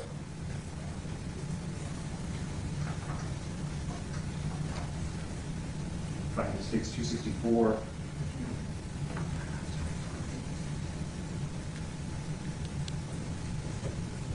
This is 264. This is a photo that was taken from Jessica Kelley's home. Yes, it was taken the day of the homicide on the 23rd from inside the Martens apartment. Do you know approximately what time that was taken? Do you know roughly AM, PM? I believe it was late morning, early afternoon.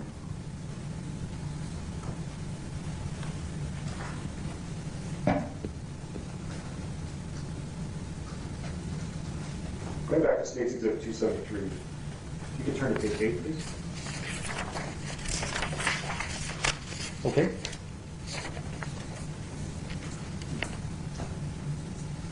Are there text messages there that you located on Michelle Martens' phone? Yes, they are. Could you read the first few texts going on to page 7? Yes, it's from Michelle Martens' phone, taken from the extraction and sent to Fabian Gonzales on August 21st, 2016 at 3:44 p.m. It says, "Baby, before you leave, can you put the stuff in Matthew's room in his closet and shut the closet in case my mom goes there?" Again, that's at 3:44 p.m. At 5:48 p.m., Michelle sends Fabian a text message saying, "You're good to go, baby." On the 22nd, so the next day at 3:31 p.m., Michelle sends her mom a text message, "Are you taking the kids to your house or mine?" On August 21st, about a minute later, from Fabian to Michelle, he sends a message saying, "Wanted if you think I can use that tin of Victoria so I can get a haircut and I will pay you back by Wednesday." We're back into that message thread. So if you could turn instead to page 6.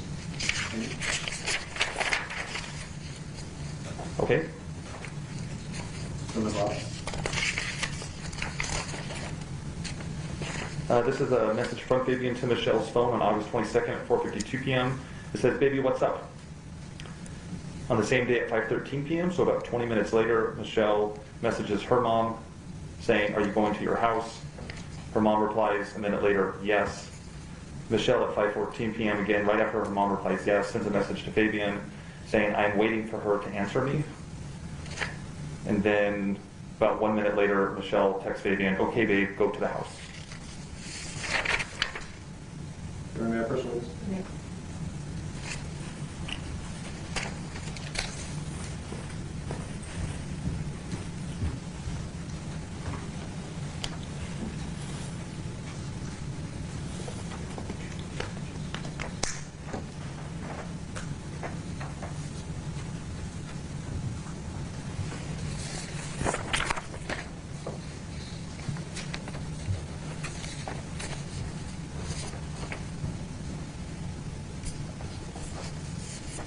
You mentioned extracting all of the cell phones in this case as well as going through call detail records. Are you familiar with other information in this case? Yes, Does that help you analyze the phones? absolutely. Gives me context of the evidence I'm looking at. Are you familiar with the barbecue that was held for Jessica Kelley? Yes, And are you familiar with the fact that was held at Amanda Padilla's home on the afternoon of August 21st? yes, it's the Owen address down near Courtroom Trials. I handed you what's been marked as State's Exhibits 265, 267, and 268. Yes. Can you tell us what 265 is? 265 is a photograph I extracted from one of the devices showing a picture taken at the barbecue. What about 267? 267 is a call log extracted from Fabian's cell phone. And 268 is a text message thread taken from Fabian's cell phone as well. Your Honor, say we'll look for admission of 265, 267, and 268. No objection. 265, 267, and 268 will be admitted. May I publish, Your Honor? You may.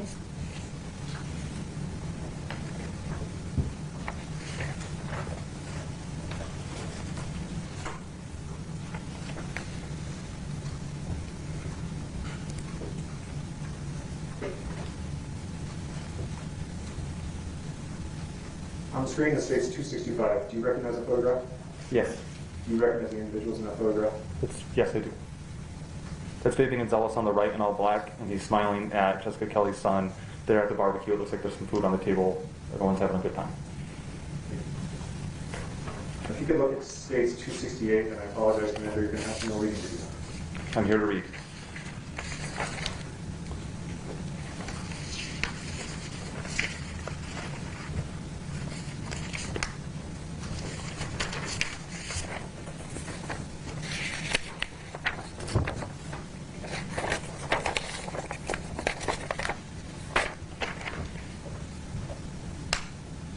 So let's just start with the last page of states 268. Is that a series of texts? Yes, it is. And who are the participants in that text? The entire text thread, which is about 28 messages, is between Jessica Kelley and Fabian Gonzales. Can you read those for us? Yes, it starts August 21st at 6:51 p.m. from Jessica to Fabian. Are you good? At 6:51 p.m., Jessica again says, are you good? At 6:54 p.m., Fabian replies, fuck yeah, not sweating shit, love you guys. Jessica responds at 7:17 p.m., when can I meet? Let me pause you for a second. So you talked about being familiar with the barbecue. Do you know if there was an incident involving basically a fight at the barbecue? Yes, Okay. And do you know if the defendant had received a black eye from that fight? that's my understanding, yes. Please continue. So again, Jessica at 7:17 p.m. texts Fabian, when can I meet? Fabian replies at 7:18 p.m., meet what? Then Fabian texts about 20 seconds after saying meet what, saying who's this? Jessica replies, these are all in pretty quick succession. She says, Jessica. Fabian responds pretty quickly after that, meet what? Jessica responds a few minutes later, about 7:23 p.m., don't act like that with me. Call me now. Fabian replies to Jessica, not home. Jessica replies back, again, these are all in pretty quick succession, really? Jessica then sends another message saying, call me.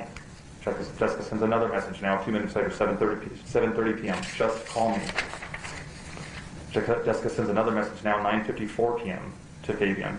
Really, like that? You're just going to let me down? You know I don't have anywhere to go. Jessica sends another message to Fabian at 10:01 p.m. Don't sweat the small shit. Jessica sends another message now at 12:15 in the morning of the 22nd, so now 2 hours after the don't sweat the small shit. Hey, we're going to bed, good night, LOL. Or no, sorry, that's from Fabian to Jessica. So at 12:15 a.m., Fabian texts Jessica, hey, we're going to bed, good night, LOL.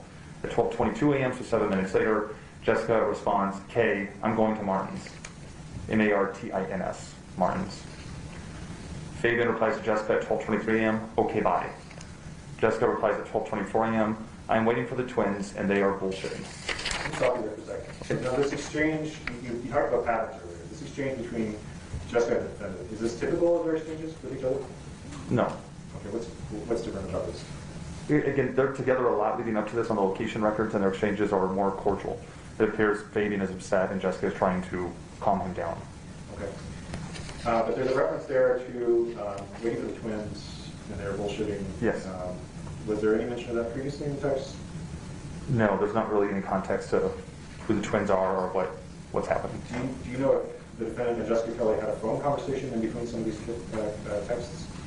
I know Jessica Kelley had called him many times. I can't remember how many of those connected or not, but there's a lot of phone activity after the barbecue kind of breaks up. If I could have you turn to, I believe it's states 257, which is Jessica Kelley's call these records.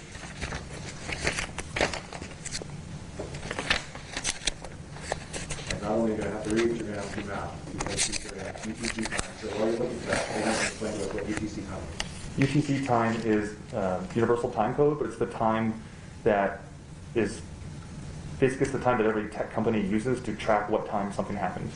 Then we do the math to say what time zone are we in. UTC is in England. That's kind of where the time started in terms of tracking it.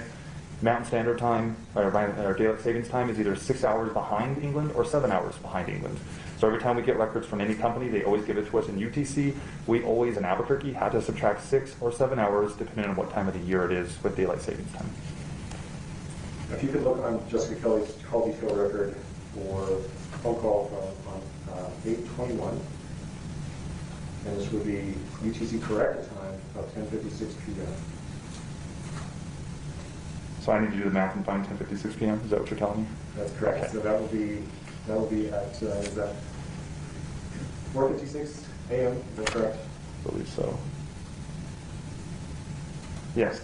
So at 4:56 a.m. on the 22nd, UTC time, which is really 10:56 p.m. in Albuquerque, there's a 2-minute phone call from Fabian to Jessica Kelley's device that connects. If you could return to the text that you were reading in states 268, please. Much easier. Okay. Do you want me to continue on? Yes, please. Okay. So now it goes to further in the morning on August 22nd at 7:43 a.m. Jessica texts Fabian, "Are you awake?" 8:57 a.m., so about an hour and 15 minutes elapses. Jessica texts Fabian again, "Will you please call me?" Now it goes all the way to 9:21 a.m., so about 25 minutes after that last text, Jessica texts Fabian 2 question marks. Now at 10:45 a.m., so almost an hour and a half after the 2 question marks, Jessica texts Fabian, "Fabian, can you give me a ride and I'll give you money?" Now it goes to 11:18 a.m., so about 30 minutes after that text, Jessica texts Fabian, "WTF?" which is short for what the fuck. Now on to 11:21 a.m., a few minutes later, Jessica texts Fabian, "So you know we had a deal with me staying there, and you have all my shit. I can't believe that you would be like you are." Now 11:25 a.m. from Jessica into Fabian's phone, "I'm so hurt you are fucked up. I need clothes and you have everything I own. I promise you I'm going to be fucked. Thanks for doing more damage to my life." Fabian responds about 1 minute later to Jessica saying, "Just woke up." Jessica replies back within a couple minutes stating, "I am so hurt. I got you. Please come get me. I got money for you. I started my period and I am stuck at Martens." And when was that last text? The morning of August 22nd, 2016 at 11:28 a.m. That's a text exchange from Jessica Kelley to Fabian Gonzales. So can you tell us a little bit about deleted items on the phone and whether you're able to see deleted items, whether you're able to recover deleted items? Yeah, so we can sometimes recover deleted items off a phone or a digital device. But it could be what appears to be random at times of what we recover and what we can't. And can you tell us something whether there was an intent to delete? Well, yes. In some cases, we can recover it and we know it was deleted, and the system will even tell us it was deleted. And essentially, the way phones and computer systems work when you delete a file is it keeps a list of all the files on the device, and it marks it as good for deletion, like, hey, this is good to throw out. So it's kind of like you're setting it inside the trash can in the kitchen. But you haven't actually taken it to the driveway yet. It hasn't been picked up by the waste management service. So a lot of times you can just reach back in there and get it. My 2-year-old puts stuff in my trash can all the time. I can just get it right back out. And in some cases, I know it was there. In one of these cases, we know it was deleted, but it had not yet been fully removed from the phone. So the tool is able to recover it, give us the full content of the messages, and tell us that it had been deleted. Can you tell whether those text messages, whether there was an attempt to delete those messages? These were marked for deletion at the time. So if you would have scrolled through the phone, if police would have just opened it up and scrolled through, you would not have found this conversation. And what about Jessica Kelley's phone? Did her phone contain those same texts? They did not. And you told us earlier that the defendant and Jessica Kelley had the same model phone. They had the exact same model phone. My guess is they bought it at the same time. It was like a 2-for-1 type deal. Same phone, same carrier, everything virtually identical. And yet you were able to recover text messages on one phone and not on the other phone. Such as the madness of digital forensics that we sometimes get it on one phone, we don't get it on the other. Again, that's why we look at multiple sources of information to try to get the most complete picture we can. Understood. Yep. Okay, well, let's go back in time. We've gotten to noon on the 22nd. Let's go back to the barbecue. So that's about 5 p.m. on the 21st. Can you go to the defendant's call detail records? I believe that states exhibit 268. Okay. Or 268 is the text message conversation I just read. 267 is what? 258. I'm sorry. Which one? 267 is a call log. I believe it's 258. It's 58.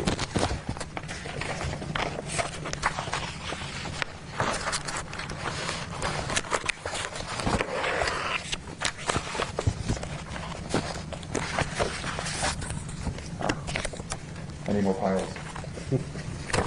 Okay, got it.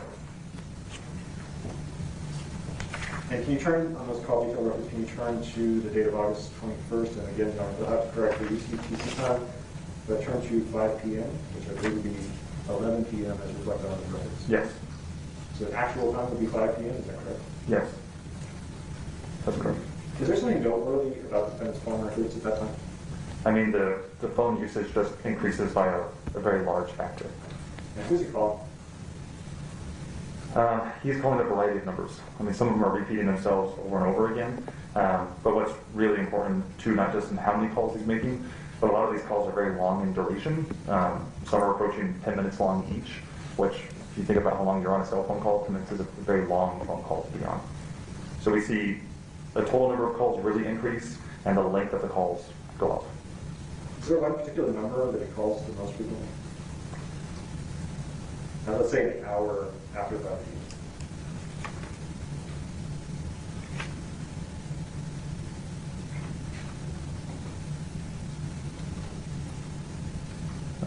Yeah, there's a 505-267-9233 shows up quite often. Do you know if that corresponds to Brother Joe on the contacts on both the full pad and the HTC phone? Yes.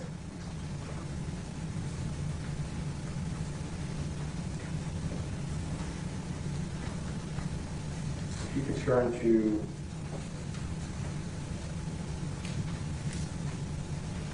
actually, you're on there. May we approach?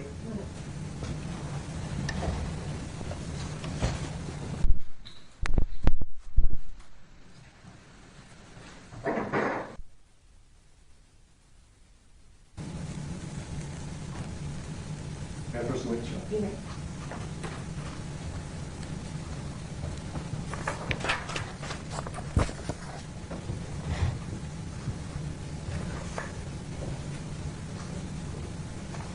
Commander, I've handed you what's been marked as states 269 and states 266. Yes. Can you tell us what 266 is? 266 is a photo that was extracted from 2 different mobile devices in this investigation. You want me to answer this? You may.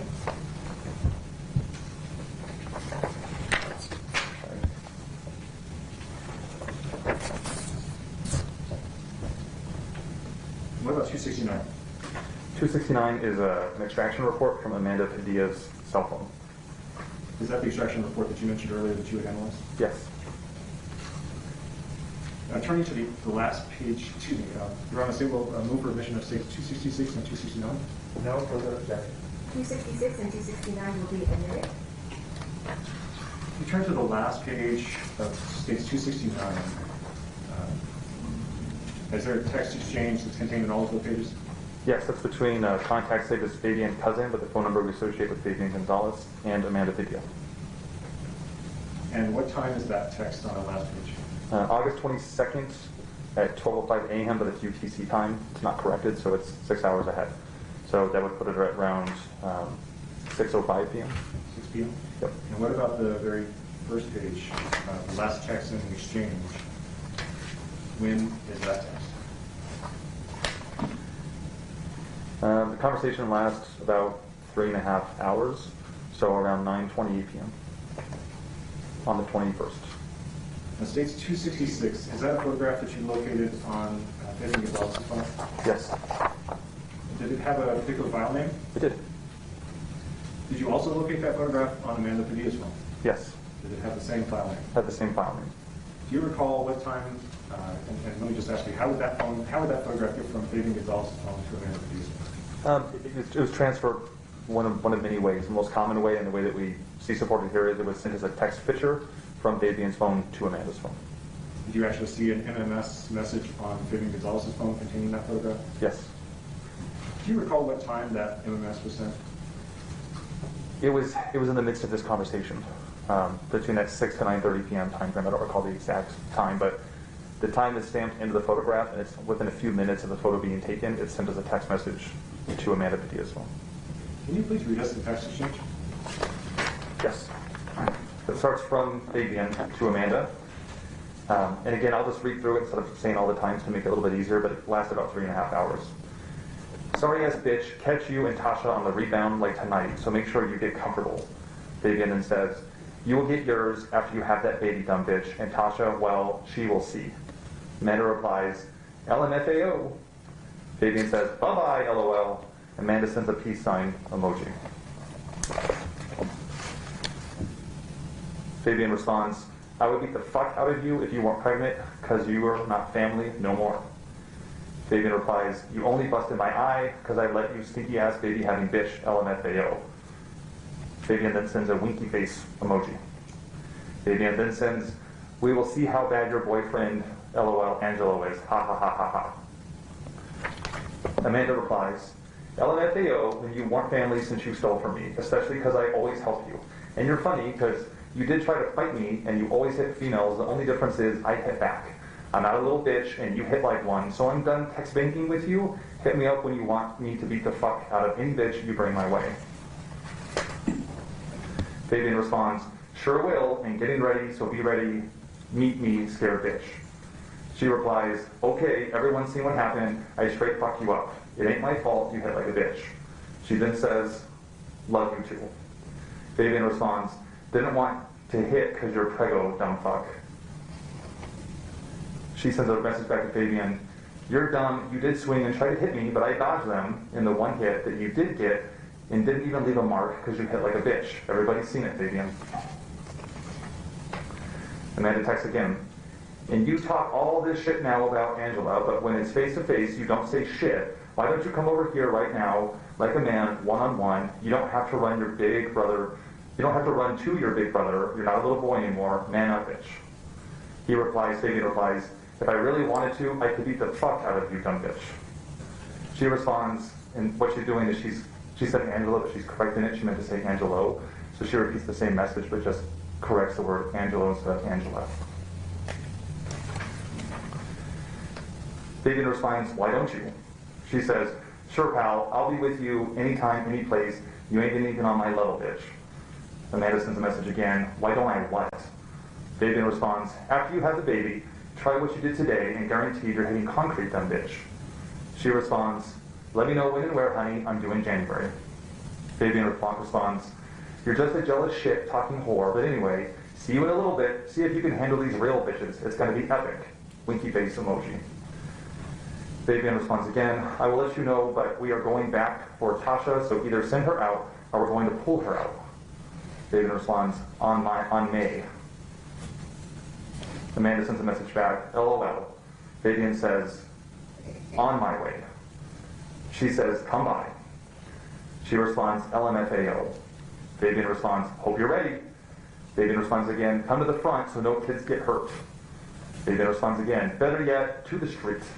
Fabian responds again, be in a black SUV.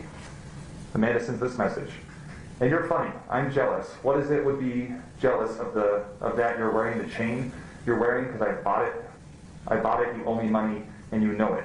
I always help you out because I love you, but you disrespected me in my house. But like I said, bring it, I'll fuck any bitch you bring, and you know it. Let me pause you there for a second. You mentioned there was some mention of a chain. Yes. You're going to publish? Okay.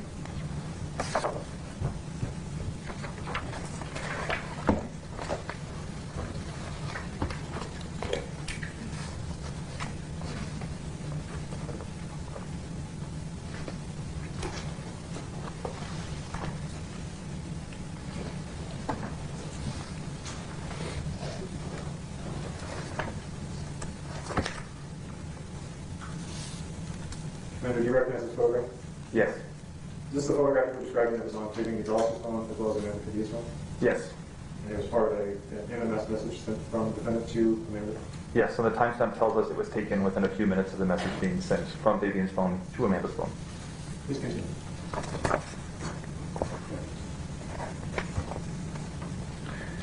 Fabian sends us to Amanda, well, why did you call me over to talk? I never wanted to go.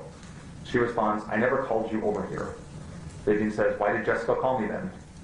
Amanda replies, she said that you called her, but like I said, bring me bitch, you know, I'll fuck them up. Fabian.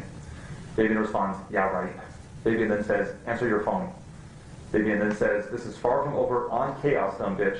Done with you thinking I ain't gonna do shit. Watch. Fabian then responds again, I don't give a fuck who called either. Fabian responds again, been waiting for a reason to show you are that you ain't fuck. Fabian responds again, almost there. Fabian then responds again, 3 question marks. Fabian responds again, I see you. Amanda responds, sure pal. Fabian responds, hey dumb bitch, you're in trouble, lol. You will be getting a visit tomorrow morning. Be ready to be gone for a good minute. Fabian sends another message, that's what you're gonna get. Let the other side take care of it. This time, you're fucked. Fabian sends another message, answer your phone. Fabian sends another message, need to talk now. Fabian sends another message, scared bitch. Fabian sends another message, you're nothing to me anymore. Fabian sends another message, don't give a fuck, even if you die, hope you do. She sends a message to Fabian, good, stop texting me. Already you said you were going to be here a long time ago, all you do is lie. Bye, stop texting my phone already. Fabian responds, good, you're not family to me or any of my family side, catch up with you and that fat bitch on the streets. And that's the end of the conversation. All right, approach this. You may.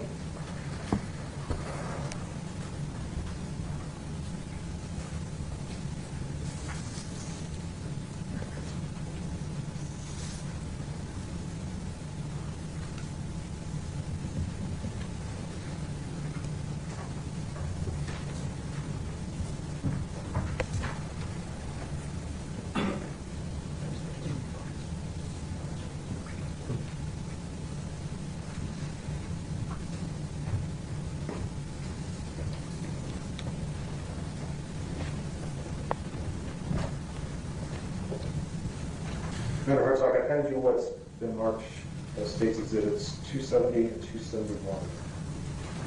Do you recognize those? Yes, I do. 270 is, again, from one of the cell phone extractions from Fabian's device, and it's showing the web browser history, so what websites were being visited.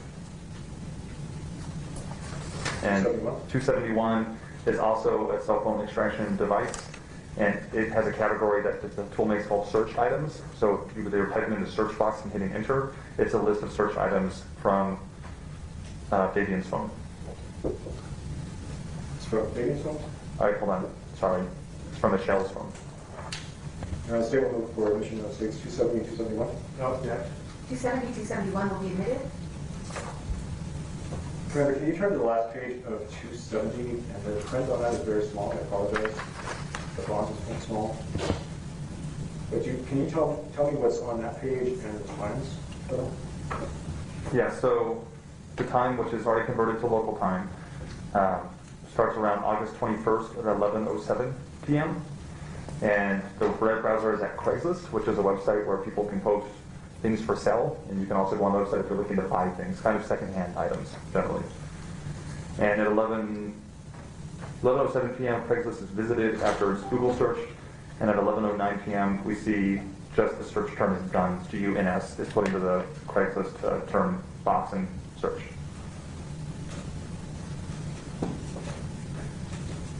After spending some time on Craigslist website looking at those results, the user then goes to gunsamerica.com at 11:20 p.m. They do complete a search there, although the browser history doesn't tell us the term they search for, but they stay on Guns America website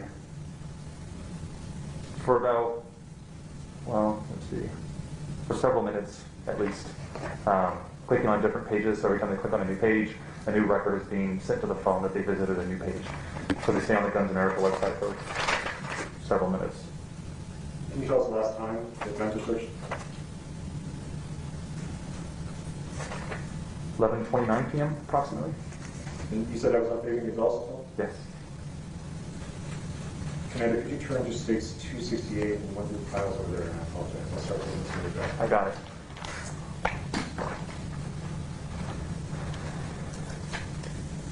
Make sure that's the right.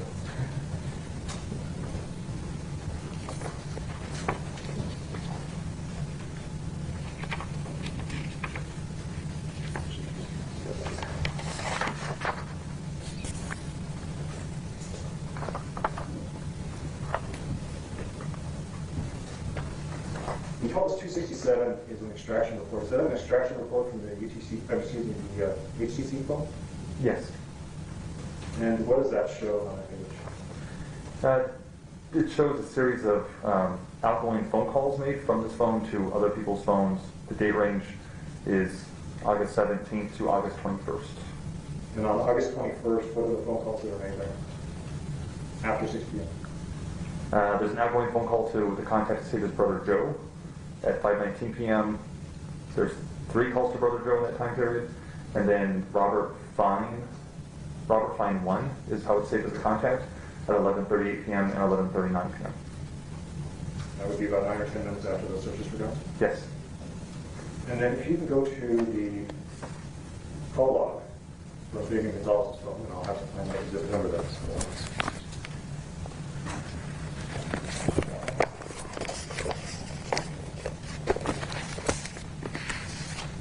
Is it the T-Mobile records? No, from the extraction.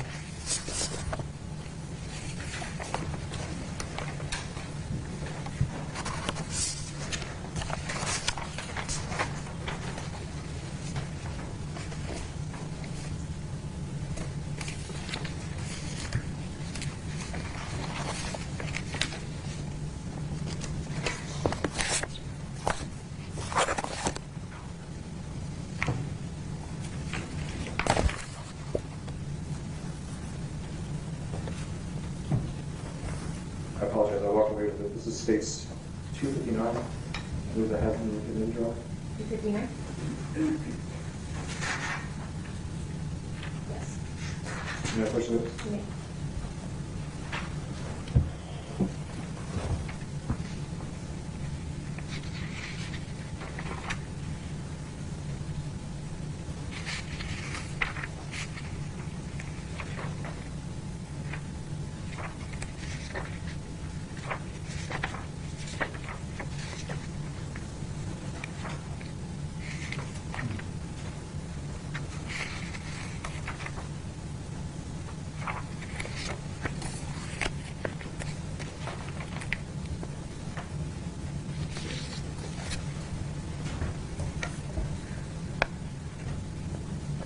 Again, this is states 259, which is a call log from Fabian Gonzales' phone.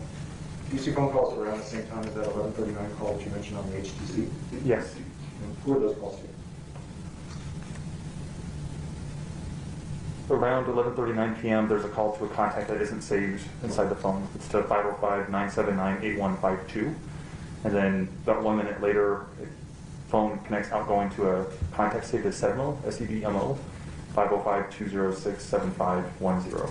The first number you read, does that correspond to the Robert Fine on the HTC? So it's sort of 267? Yes, it does.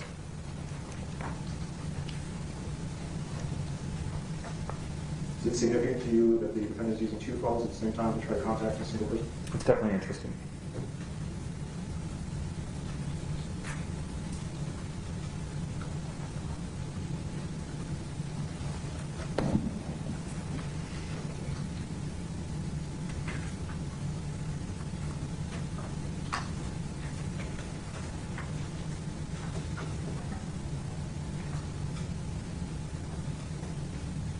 Let's go to states 271.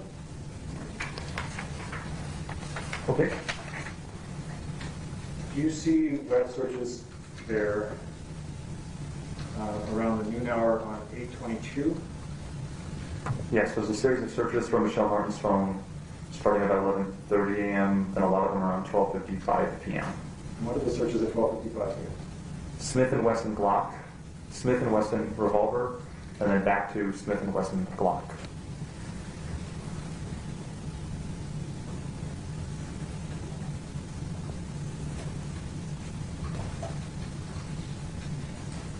We can go back to states 273. I'll try that one. Got it.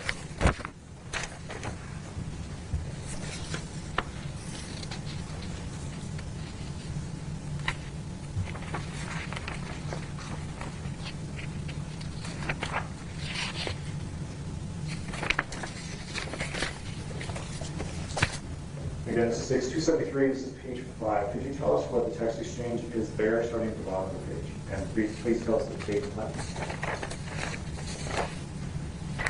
This starts on August 23rd of 2016 at 12:33 a.m. It's from Fabian's phone being sent to Michelle Martens' cell phone, and it's a text conversation. The first one says, "Hey babe, you should do a line with us." Fabian then sends another message 15 seconds later saying, "After you eat." Michelle Martens replies about 3 minutes later at 12:36 a.m., "Nope."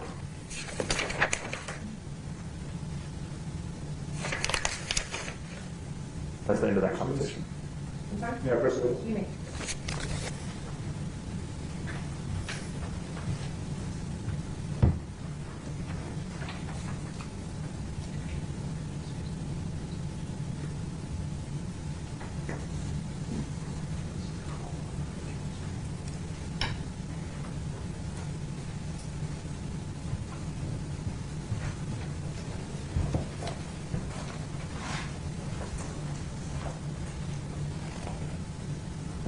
Commander Hartzog, Energy States 274 and 272 as marked. Can you tell us what 272 is? 272. It's a call log from one of the phone extractions. This is Michelle Martens' call log. What about states 274? 274 is taken from Jessica Kelley's phone extraction, and it's a conversation between her and a contact listed as Mom, and one is Johanna. Can you please read that? Excuse me, Your Honor, state will move for admission states 272 and 274. Okay. 272, 274 will be admitted. Could you please read us that text exchange in 274, starting from the last one? Yeah, it starts at August 23rd, 2016 at 5:15 a.m. local time, and it's sent. Just for context, could you tell us how long that is after the text about doing the line? Do you recall? The text about doing the line were about 12:30 in the morning, so this is approximately 5 hours later. The message is from Jessica Kelley's device to a contact saved as Johanna, and it says, "I'm letting myself and my kids down." Or actually, sorry, the printout cuts it off. It says, "I am fucking up. I am letting myself and my kids down," is the full message. Then at 5:19 a.m., so about 4 minutes later, Jessica Kelley sends a text, her device sends a message to her mom that says, "Mom, I am not doing good. I am fucking up." Her mom responds at 8:26 a.m. saying, "Call me," with 3 exclamation points. Her mom responds again at 9:12 a.m., "I love you, baby girl, please," with 5 exclamation points. And her mom responds again at 9:29 a.m. to Jessica, "I'm not saying anything to anyone else. Just come home, sweetie," with 2 exclamation points. And when was that last text? That was August 23rd, 2016 at 9:29 a.m. Thank you. Now let's go back here now. We stopped here at about 5 p.m. Yes. on the 23rd, and we were looking at Michelle Martens' location as well as Fabian Gonzales' location. Yes. Can you continue with the time frame going on to 1836? Okay. So again, the map just always zooms out to show you that we're not missing anything. We go on to the next time frame around 6:36 p.m. We can see movement from 4701 Irving, now west. Michelle Martens is the yellow pins on Google. It lines up perfectly with our 10425 Trevino loop. We also see the cell tower hitting for both users, Michelle Martens and Fabian Gonzales by the green and yellow pins here, showing the cell towers used in the same neighborhood. Again, it just helps show us these records are accurate, they're overlapping one another. We go on to 1906 hours, which is 7:06 p.m. We can go back just a little bit, sorry. So that was, the time frame there was close to 6:30 p.m. You said it was Trevino Loop, and you told us earlier, is that address associated with Fabian Gonzales' brother Steve? Yes, Brother Steve. Can you tell whether they go anywhere from that address to somewhere else in that neighborhood? Yeah, we can slow down how we live at the time by coming in here, just going minute by minute. And we can see the dots. Michelle Martens phone starts to leave and come down in this direction. And it looks like we get multiple hits over here near this gas station, which is at the intersection of Golf Course and Ellison. Are you familiar with that intersection? Do you know if there's a Smith's there? There is a Smith there. Yeah. Okay, please continue.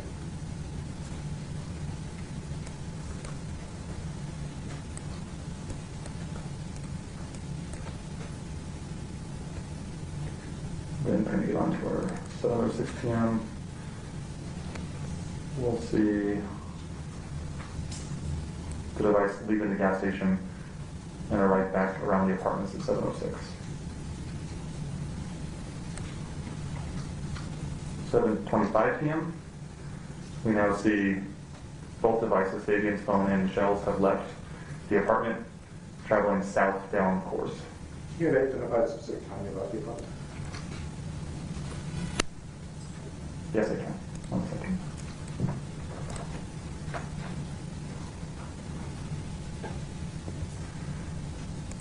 The first point that leads us away from the apartment is at 7:08 p.m.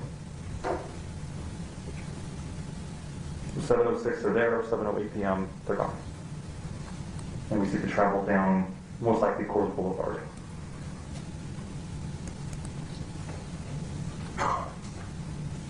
$7:47 p.m. See Michelle Martens' Google records hit almost directly on 3140 Lost Desert Drive, Southwest House. You told us earlier that address is associated with the defendant's brother Joseph, is that correct? Yes. So that's at 7:47 p.m. By 8:08 p.m., we see more movement again. And the phone moves from that address over to our 1926 Lake Drive, his other brother's house. That's at 8:01 p.m., is that correct? 8:01 p.m. is when they're arriving. Is that the third time they've been to give the child custody? That is now the third time they've come to this house, yes. Then 8:48 p.m., we see the travel back from that house, north on Coors, and arrives at the apartment just a minute after 8:46 p.m. So 8:47 p.m.? Approximately, yes. And then we won't see any large-scale movements, like, all the way down to the South Valley or different parts of Albuquerque until police arrive and the phones are taken. We talked a lot about what you saw on phones, but I don't want to overlook what you did see as well. So you told us earlier about texts to Paulina, a text that did not go through, text to parents asking them to get Victoria and saying never mind, text to Jessica saying don't forget to get Victoria from the bus, and a text saying did you get Victoria from the bus? Yes. All of those were while they were at David Child's house during the afternoon. Yes. Were there any texts from either the defendant or Michelle Martens to Jessica Kelley, or calls from Michelle Martens or Fabian Gonzales to Jessica Kelley after they left the apartment to go to the defendant's brother Steve and the defendant's brother Joseph? I did not see any communication. There was no question about Victoria's voting during that time? Definitely not.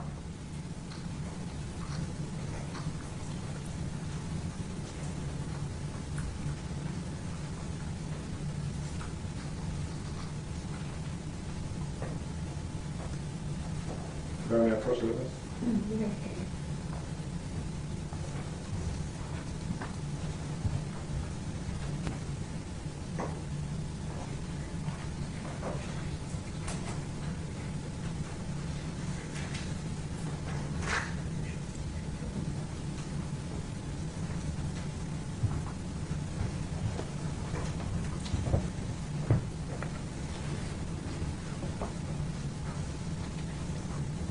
You are male? I don't know. Yes.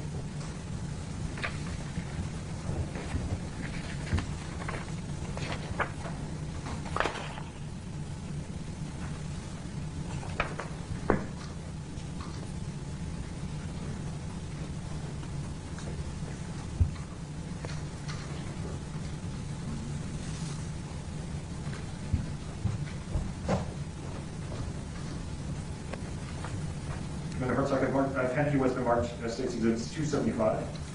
Yes. Can you please tell us what that is? This is a cell right extraction report from Fabian Gonzales' phone that includes a Facebook Messenger conversations. So when you have a conversation on Facebook Messenger, it puts it in a different bucket than text messages. And you extracted that information from Fabian Gonzales' phone? I did. Round 6 will move for admission of State's 275. Okay. 275 will be admitted. Commander, can you tell us what's contained in those messages? It's a series of different Facebook Messenger conversations between Fabian Gonzales' Facebook account and other persons. Did you identify the other people he spoke to, the time of day, and what he said? Yes. Do you want me to list the people he's talking to? Yes, please. One is with a user named Amanda Garcia.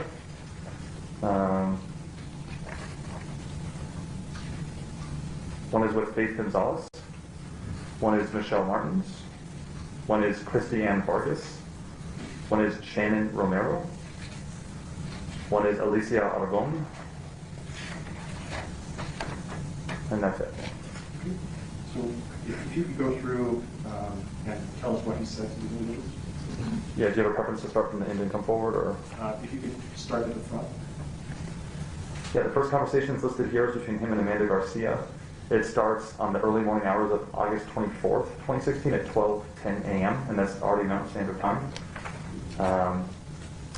And it starts with a message from Fabian to Amanda's account saying, "What's up, sexy, like your profile?" It appears she just received a friend request because the message contains the wording Amanda Garcia accepted your request. She responds, "A la, all random, but thanks." She responds, "LMAO, I." And that's the end of that conversation.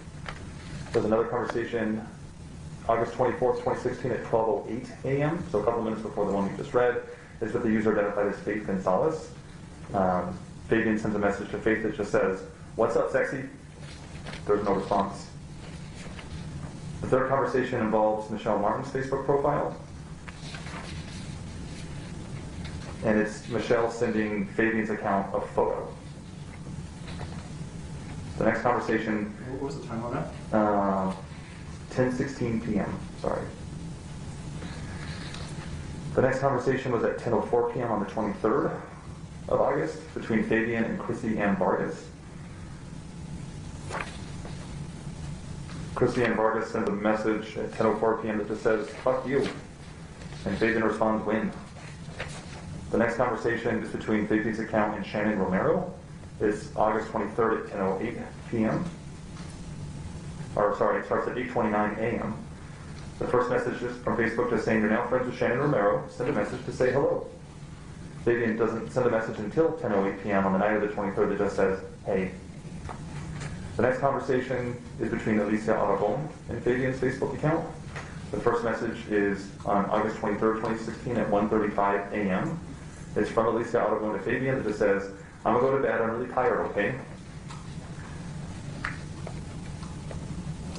Alicia messages Fabian saying, "Love you." It then says on Fabian's account, "You accepted Alicia's request," which tells me it's Alicia sending him a Facebook request. Now we go all the way till 10:26 p.m. on the 23rd. Fabian sends a message to Alicia saying, "Answer me and get over here now." At 10:20. What was the time on that? 10:26 p.m. At 10:27 p.m., Fabian messages Alicia, or "I will go looking for you." Fabian then sends another message 20 seconds after that one, "Where are you at?" Fabian sends another message at 10:28 p.m., "And don't think I won't find you either. You're mine, no one else's." There was no response from Alicia until 2:17 p.m. on the 21st, so this is after police have arrived, and it just says, "You missed a call from Alicia." So she tries to call him on Facebook Messenger at 2 p.m. the following day. We did this a little bit out of order, so I'm just going to summarize and you tell Sorry. me if I'm right. No, Yeah. that's fine. So at 10:04, Objection, leading. Response? Your Honor, I just wanted asking, I'm not suggesting the answer, I'm just asking a question, whether this is the right order of calls. This is how can we have the right order of calls, and then this will be the last one before we refer it. Yes, Your Honor, and I probably have less than 5 minutes. Okay. We do need further much. Yes, Your Honor. So if you could tell me the order of the calls, starting with the first one, the time, starting at 10 p.m. on the 23rd, and then work your way to the last time. So, Alicia and Fabian are in a conversation, it's really Fabian, around 10:25 p.m. on the 23rd.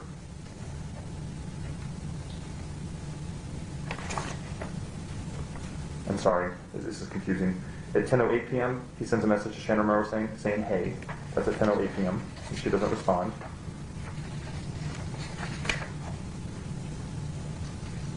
Christiane Vargas' conversation was actually before that one, where she just says, fuck you, and he says, when? That's 10:05 p.m.